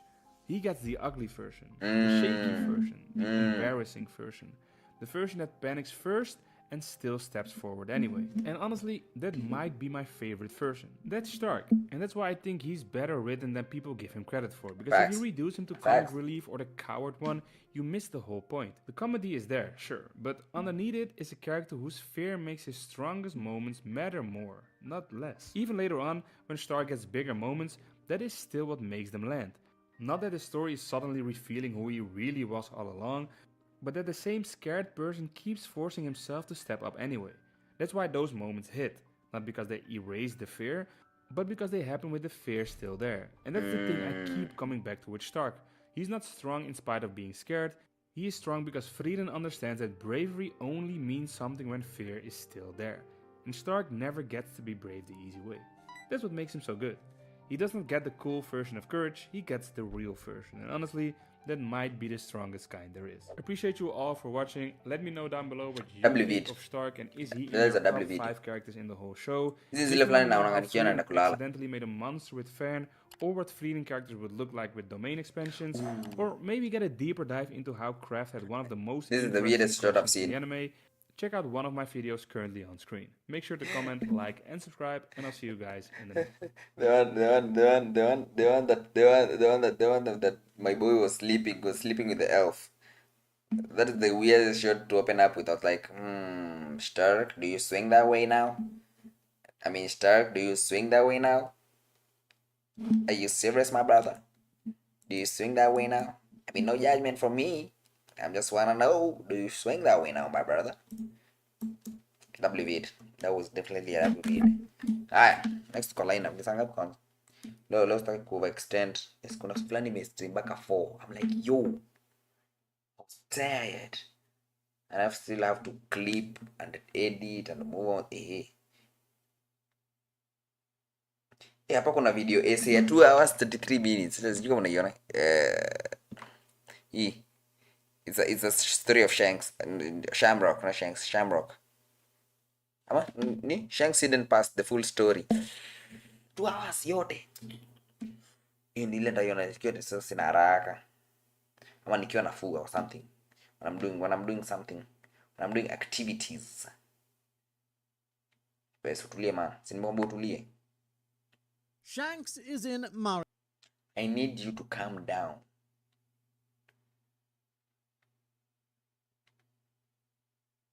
I need you to calm down. I know, and I'm going to watch it. I'm definitely going to watch it. It's a video show. 2 hours. As a character show. This video 2 hours. The full story of Shanks. Nah. It will get too boring. Plus. Kama uja notice, this video is like there's a clip, there's a record, then I'll post them as reaction videos. Kwa same channel, two channel. There's posting kama reaction vids.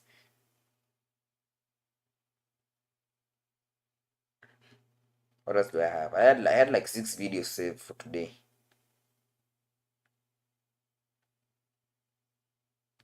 The spectacular failure of YouTube Red. Why Doc Flamingo is terrifying. Now I'm pretty sure recycling is not real. Why Doc Flamingo is terrifying? Sindio? I'm feeling anime vibes leo. Sindio? Why Doc Flamingo is terrifying. I'm definitely going with that.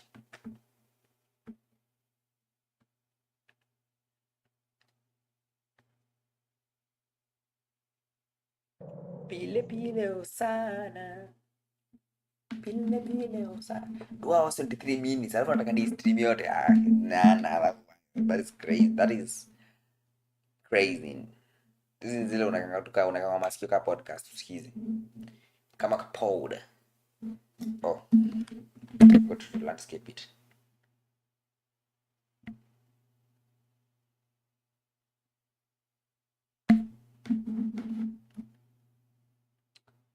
So tulie, sinimomba tulie.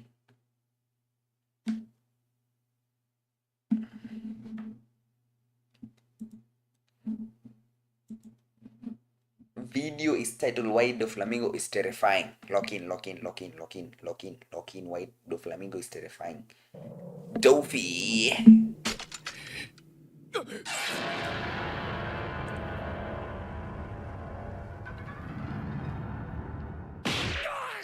What is a One Piece arc without a villain? 'Tis nothing but a grand, empty shell, is Yes. what I would say if I didn't believe One Piece could pull off a villainless arc. And honestly, I think they kind of already did that with Fisherman Island, considering everything surrounding that arc. But that's a discussion for another day, so I'll keep that in my back pocket. From the get-go, One Piece has had a colourful cast of antagonists, from Catboy Pirates to an Italian gang leader, the Catboy to Pirates. anime Eminem, to literally the entire world government. They've all been extravagant in their own right, a threat to be Sometimes Oda anafanyanga vitu zake zina sound so cool, but when you start thinking about it for 2 seconds, it loses the plot and you start laughing. There's a pirate that its abilities are from a cat. There's a pirate whose abilities that looks like Eminem, actually, for real, actually looks like Eminem. There's one that has sand powers but has a scar on his face, and the moment he finds out he does not, the thing that he was looking for was not there, he loses he just gives up. For whatever reason, Crocodile gives up. Well, technically he doesn't give up, but sijui ali crash out through for no reason. Nani mwingine? Hody Jones why was that man so mad? I mean, kuna systemic issues na vitu kama hizo, but at the end of the day, Oda can make things sound so cool, but then when you start thinking about it for 2 seconds, it's the goofiest thing ever. Absolute goofy. Reckoned with, eventually crushed and pummeled under the might of Luffy's Gumu Gumu fist. Except for Kaido, of course, because, as we all know, he was killed by Zoro.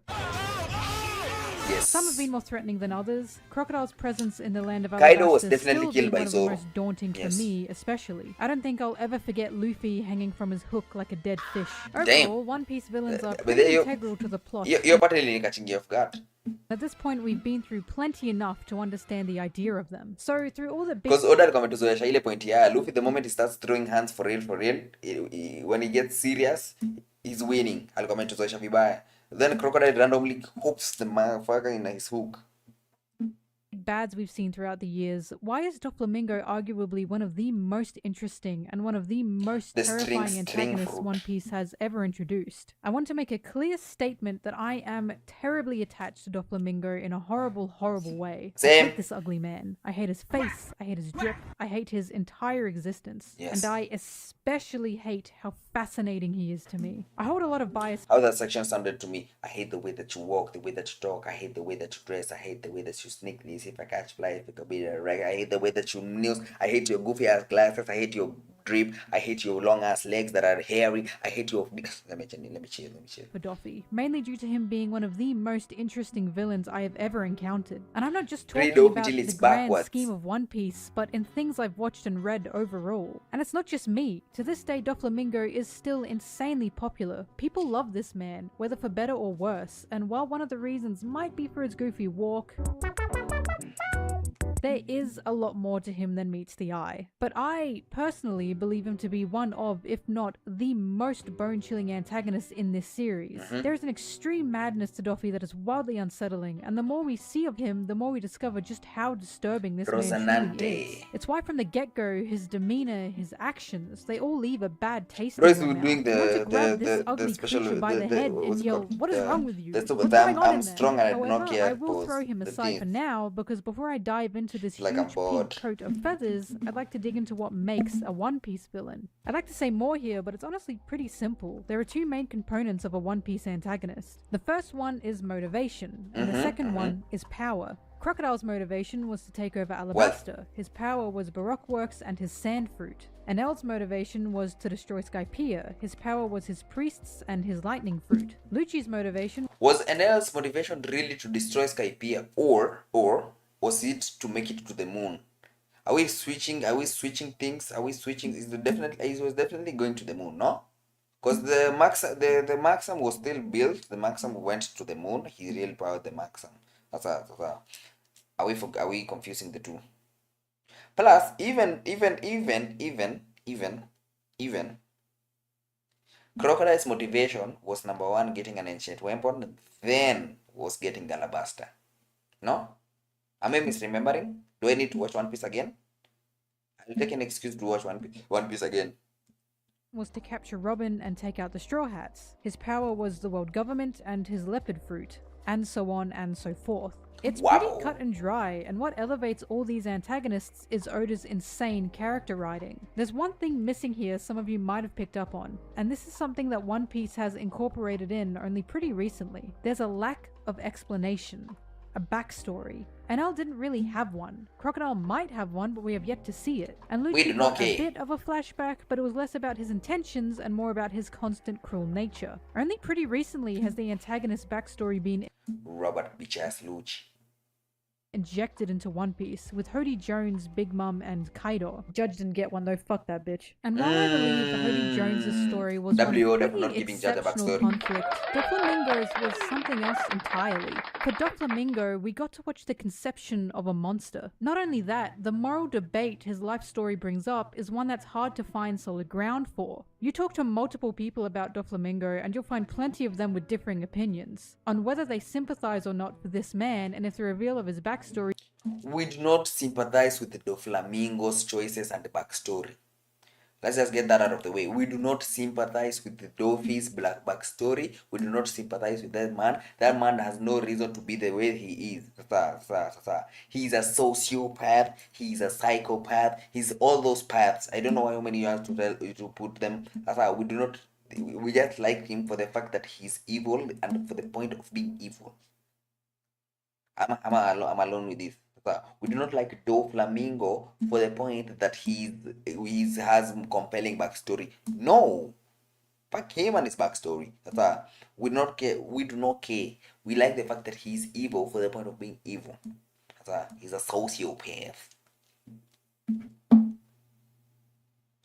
Changed their view on him entirely. Doflamingo's story changed the game. He wasn't just the big bad anymore. He was a textbook full of moral questions and complicated emotions. I say all this, but you probably shouldn't go around genociding kingdoms for your own personal gain. Facts. I'm pretty sure that's a big no. Anyway, what I'm getting at here is Doffy's backstory is one of the things that makes him so terrifying. His past has essentially created a villain that the audience can sympathize with. But why is that? I don't take a minute to acknowledge the fact that that Doffy's father is absolutely the worst, the most idiotic, the most stupid, the most foolish, the most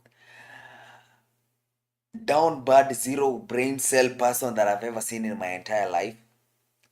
What was that man's plan? Leave the Holy Land and become what? Normal citizens? That does not sound like a plan to me. What do you mean? Zai. Me, I'm not hearing anybody out on the fact that the Flamingo's dad was an absolute idiot. Does this motivation make sense? I don't know. Why would you leave the Holy Land? Me, I didn't make any sense. Where you have everything. Where are the slaves? I don't like slaves. I don't like the fact that people can have slaves. But why would you leave that place? Aligrow a conscience. Now conscience aligrow kwa nini? From where? I need more information for me to sympathize with the Flamingo's father's choice. I don't accept any explanation on Doffy's father's choice of leaving the Holy Land. I wasn't convinced.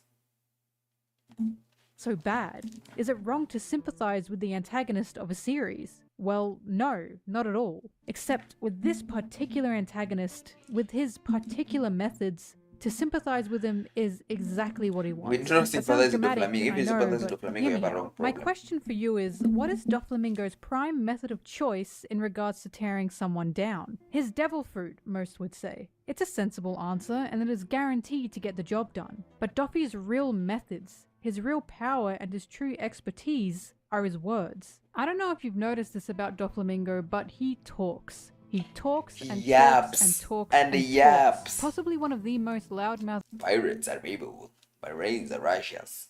That was Doffy. He's a philosopher, but at the end of the day, he's just a yapper. He should open a podcast with Crocodile.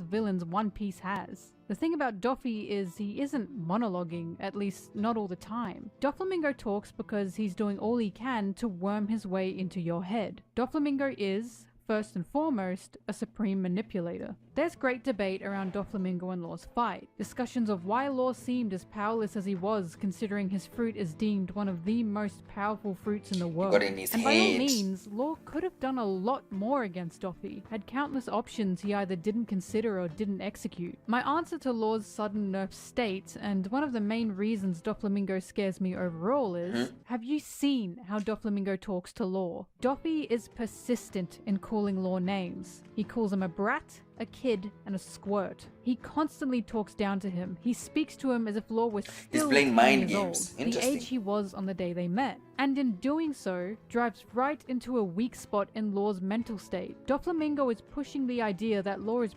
powerless against him, that Law is still the same kid, his kid that he nurtured and trained. He talks to Law as if everything he's doing is some childish outburst, as if Law's an ungrateful brat and he's the good guy that's done everything for Law. And it fucking works. Law is clearly scared to his bones in front of Doflamingo. This man is not just an antagonist, but a previous mentor. The mind games are working. working. Possibly even believed they loved each other as a family, when in reality, this was all Doflamingo grooming Law into being completely obedient to his will. And this isn't just me making this up. Doflamingo even outright said it to Corazon. And luckily for him, Law was right there to hear it alongside him. ローってどうする？ローってどうするって？オペオペの実を食っちまったんなら俺のために死ねるよ。教育する必要があるな。Had Law not heard those words, Law did not make up his backstory. His backstory was real, by the way. Let me just clear up the air with that one. Law did not make up his backstory. That's how. Doflamingo would have been successful in manipulating Law to become yet another person used only for his gain. This manipulation is something Doffy tries to. I'm telling you guys, Doflamingo, we don't like him because he's relatable as a character. He's a sociopath. He's an evil person. He's an evil person. Who taught Doffy to manipulate? That is all I want to know. Because the level of manipulation and the tactics that he utilizes, I don't think the mucus guy taught him all he knows. Did he? Maybe he did. Maybe we are underrating the fact that that person can actually make Doflamingo the man he is right now. The Don Quixote family. I don't know. Who taught Doffy to manipulate? Hammer in during his fight with Law, constantly bringing up the past and even saying Law's will is not his own, claiming everything Law's doing is because of him. Through this fight, he's desperately trying to get Law to turn, hoping for his mental state to break and give in to the Don Quixote family once more. Law wasn't losing to Doffy because he was nerfed. He was losing because my boy has honest to goodness performance anxiety in front of Doflamingo. If you pay more attention to the words than the actions, it is fucked up, and I cannot blame Law for being scared shitless with this man. But it's not just Law. Doflamingo's entire crew presents the same situation. When it comes to the Don Quixote pirates, they're a truly interesting bunch. Doffy even feels like an actual good captain, possibly even a nice one. His crew's first introduction is him saving Baby 5 from a potential fiancé. The explanation for killing said fiancé being it's because he loves you like a sister. Baby 5 then being told, you need to learn to say no to others' requests. Oh, how ironic. On the surface, this makes Doflamingo seem like he really does care about his crew, that he's capable of love and compassion the way a captain should be. But then you look at the entirety of his crew. You get their backstories, their personalities, their words of praise for Doflamingo, and they're freaks, weirdos, and a bunch. you realize something horrifying. Every single member of the Don Quixote family is optimal for manipulating. From Baby 5's need to be wanted to Diamante's easy to sway will. They are not a family, far from it even. Doflamingo's crew is a cult, and they all worship Doflamingo for exactly what he's given them and all he's done for them. But in the grand scheme of things, they are tools to be used, and if they're not useful, they'll be thrown away to be replaced. We especially see the horrifying effects of Doflamingo's manipulation on Bellamy. Doflamingo made fun of Bellamy as a captain, had him fight and kill his own crew. Yet Bellamy wants nothing more than to be accepted by Doflamingo. I don't know about you, but the idea that someone as evil as Docky can worm their way into my brain when I'm at my worst is terrifying. This is where the complications of his backstory come into play. Doflamingo by no means had a fantastic childhood, up until they left the Celestial Dragons, that is. As a child, he was hunted, strung up, burned, and shot at. Through all of this, should we feel pity for Doflamingo? No. Can we empathize with him? No. Many do. And in all fairness, no child should be chased down and beaten. But there's one factor that stopped me from empathizing with this man at all. An aspect of his life that completely throws everything into perspective. His blood brother, Corazon went through the exact same harassment and abuse Doflamingo. Yes, Corazon is the way out. You should not feel sorry for this man outlet. Corazon went to the exact same thing and became the greatest person on Earth, arguably. On the blue planet, it's called the blue planet. Went through. Yet we can see the clear difference in their empathy levels. An example of this with Corazon is when Law, as a child, was chased out by multiple doctors, yelling that he's no longer a person anymore. Corazon's heart immediately goes out to Law, and he calls him a poor boy who must be hurting. あの時お前俺を刺したけど痛くもなかった痛えのはお前の方だったよなかわいそうによロー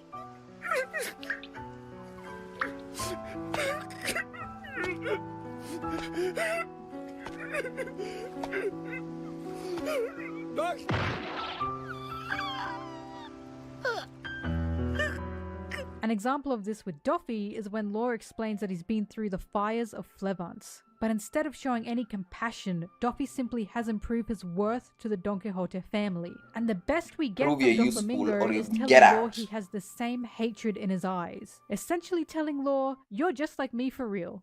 お前を正式にドン・キホーテファミリーの一員に迎えることにした。最悪の体験から生まれるその無類のクソみてえな目つき。お前には素質がある。 He was in no way moved the same way Corazon was. He even liked that the traumatic events of Law's childhood had left him broken and bitter, because it left Law perfect for manipulation with this desperation to cause as much harm as possible to others. But the cult leaders are among the smartest people you'll ever meet. Those people can get in your head.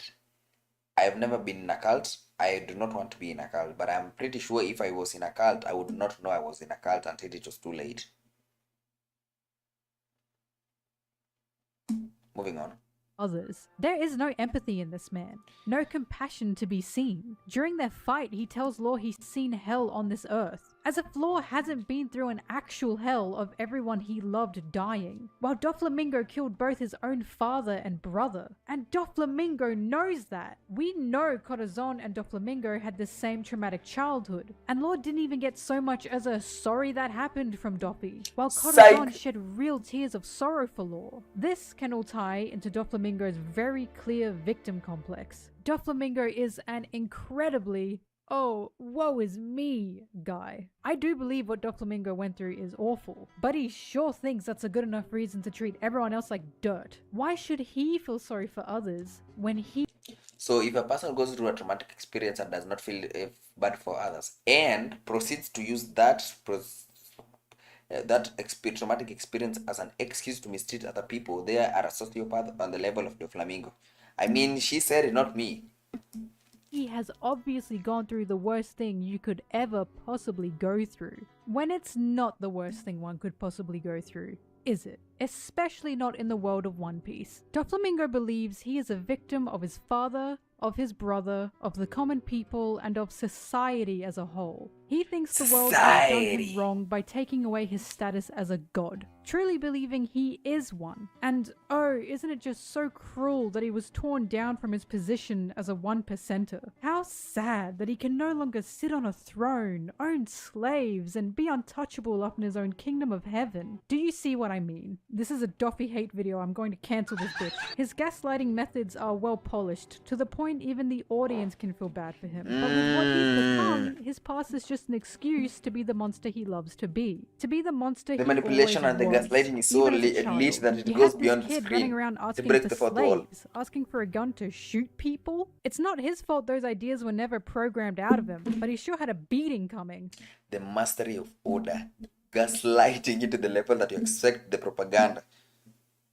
Overall, as scary as Doflamingo is, he is awfully interesting. Here we have a horrible man who's sickening to his core, who has experimented on children, owned slaves, killed countless people with slow, torturous methods. And yet, I like him. He's fun, he's goofy, he's a little silly, and he's horrifying. But most of all, he's great to make fun of.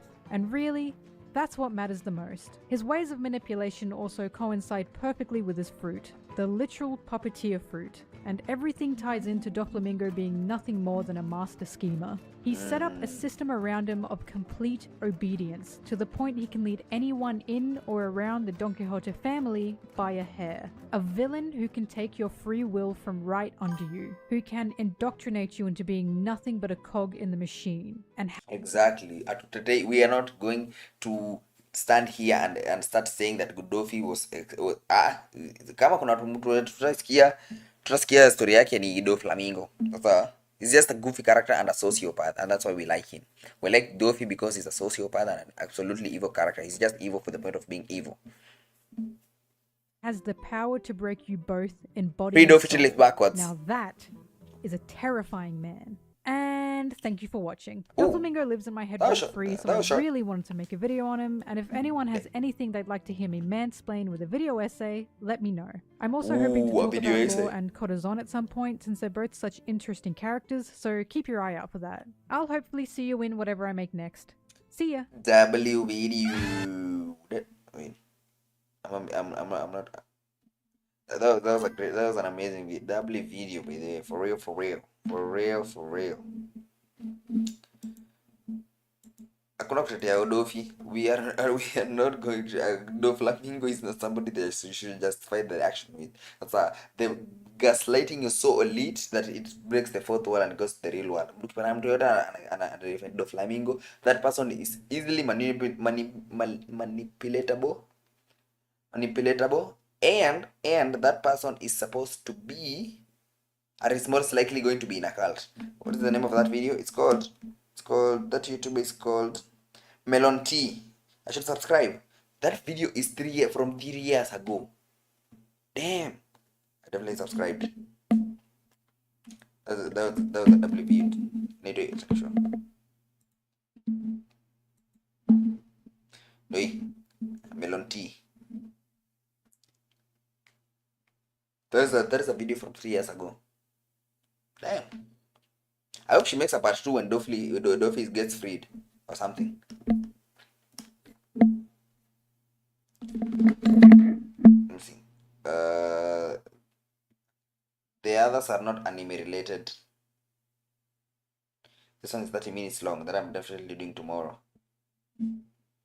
Hizo ndo nilikuwa nazo. Hizi zingine ni za kitambo. This one I've already seen. This one I've already seen. This one I've already seen. This one I've already seen. This one I've already seen. Well, most of this I've already seen.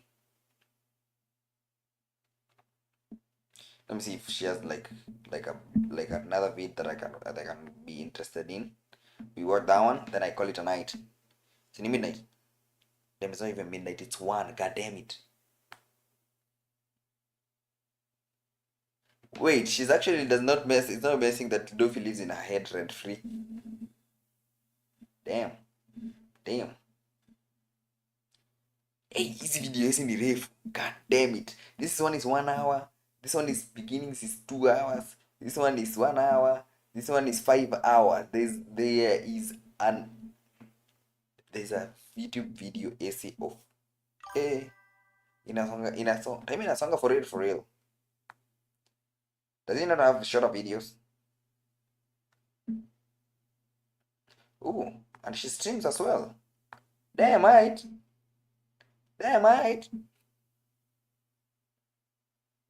Honestly, if she has like a 10-minute video, I watch that one, then we call it a night.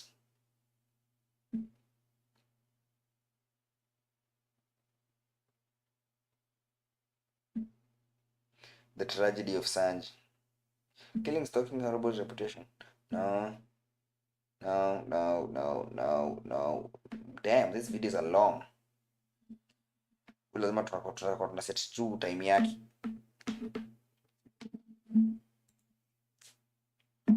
Tunasema sana.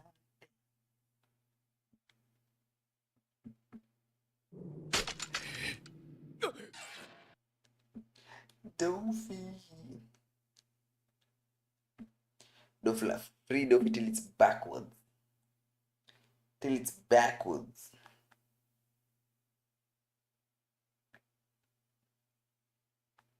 The Wings of the Pirate King. Then kuna... Damn, if I can't get another vid, I think I call it an eye there.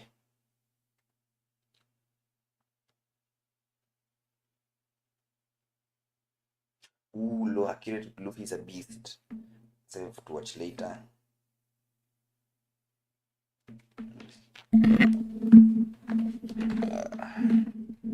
Low accurate Luffy is a beast, is a crazy pull.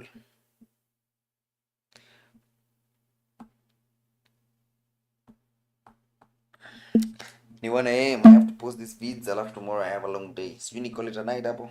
Chat. Dreamer. Tupatana kesho. Time kama hii. Around that time. Around 10. I need to get a flexible time that I guaranteed. Come rain or sunshine, I start at that time. Most likely 10. I aim for 10, but I keep pushing it. for whatever reason. Shida is you wagani. Any sijakata recording. Yeah, it's fine. Fine. Today's stream for 2 hours 22 minutes. Damn. Every day I'm pushing it. Further and further and further and further and further and further and further and further. Teniko sawa, teniko fit, ndio. Sawa. Anyway, Hola, tomorrow. I'm out. 7 is too early, I know. Damn, that is 7 mapema sana. Who is even outside in 7? 7 sitting to angalia Dracula Supper and other things. Are my eyes red? I think my eyes are red. No. The process of investigating and reporting.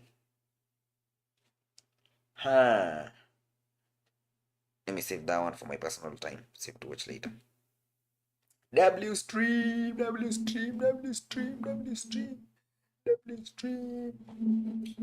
Anyway, I'm out. Dreamer, tupatane kesho. Na kesho nikumbushe, I make you a moderator. A moderator. Ciao.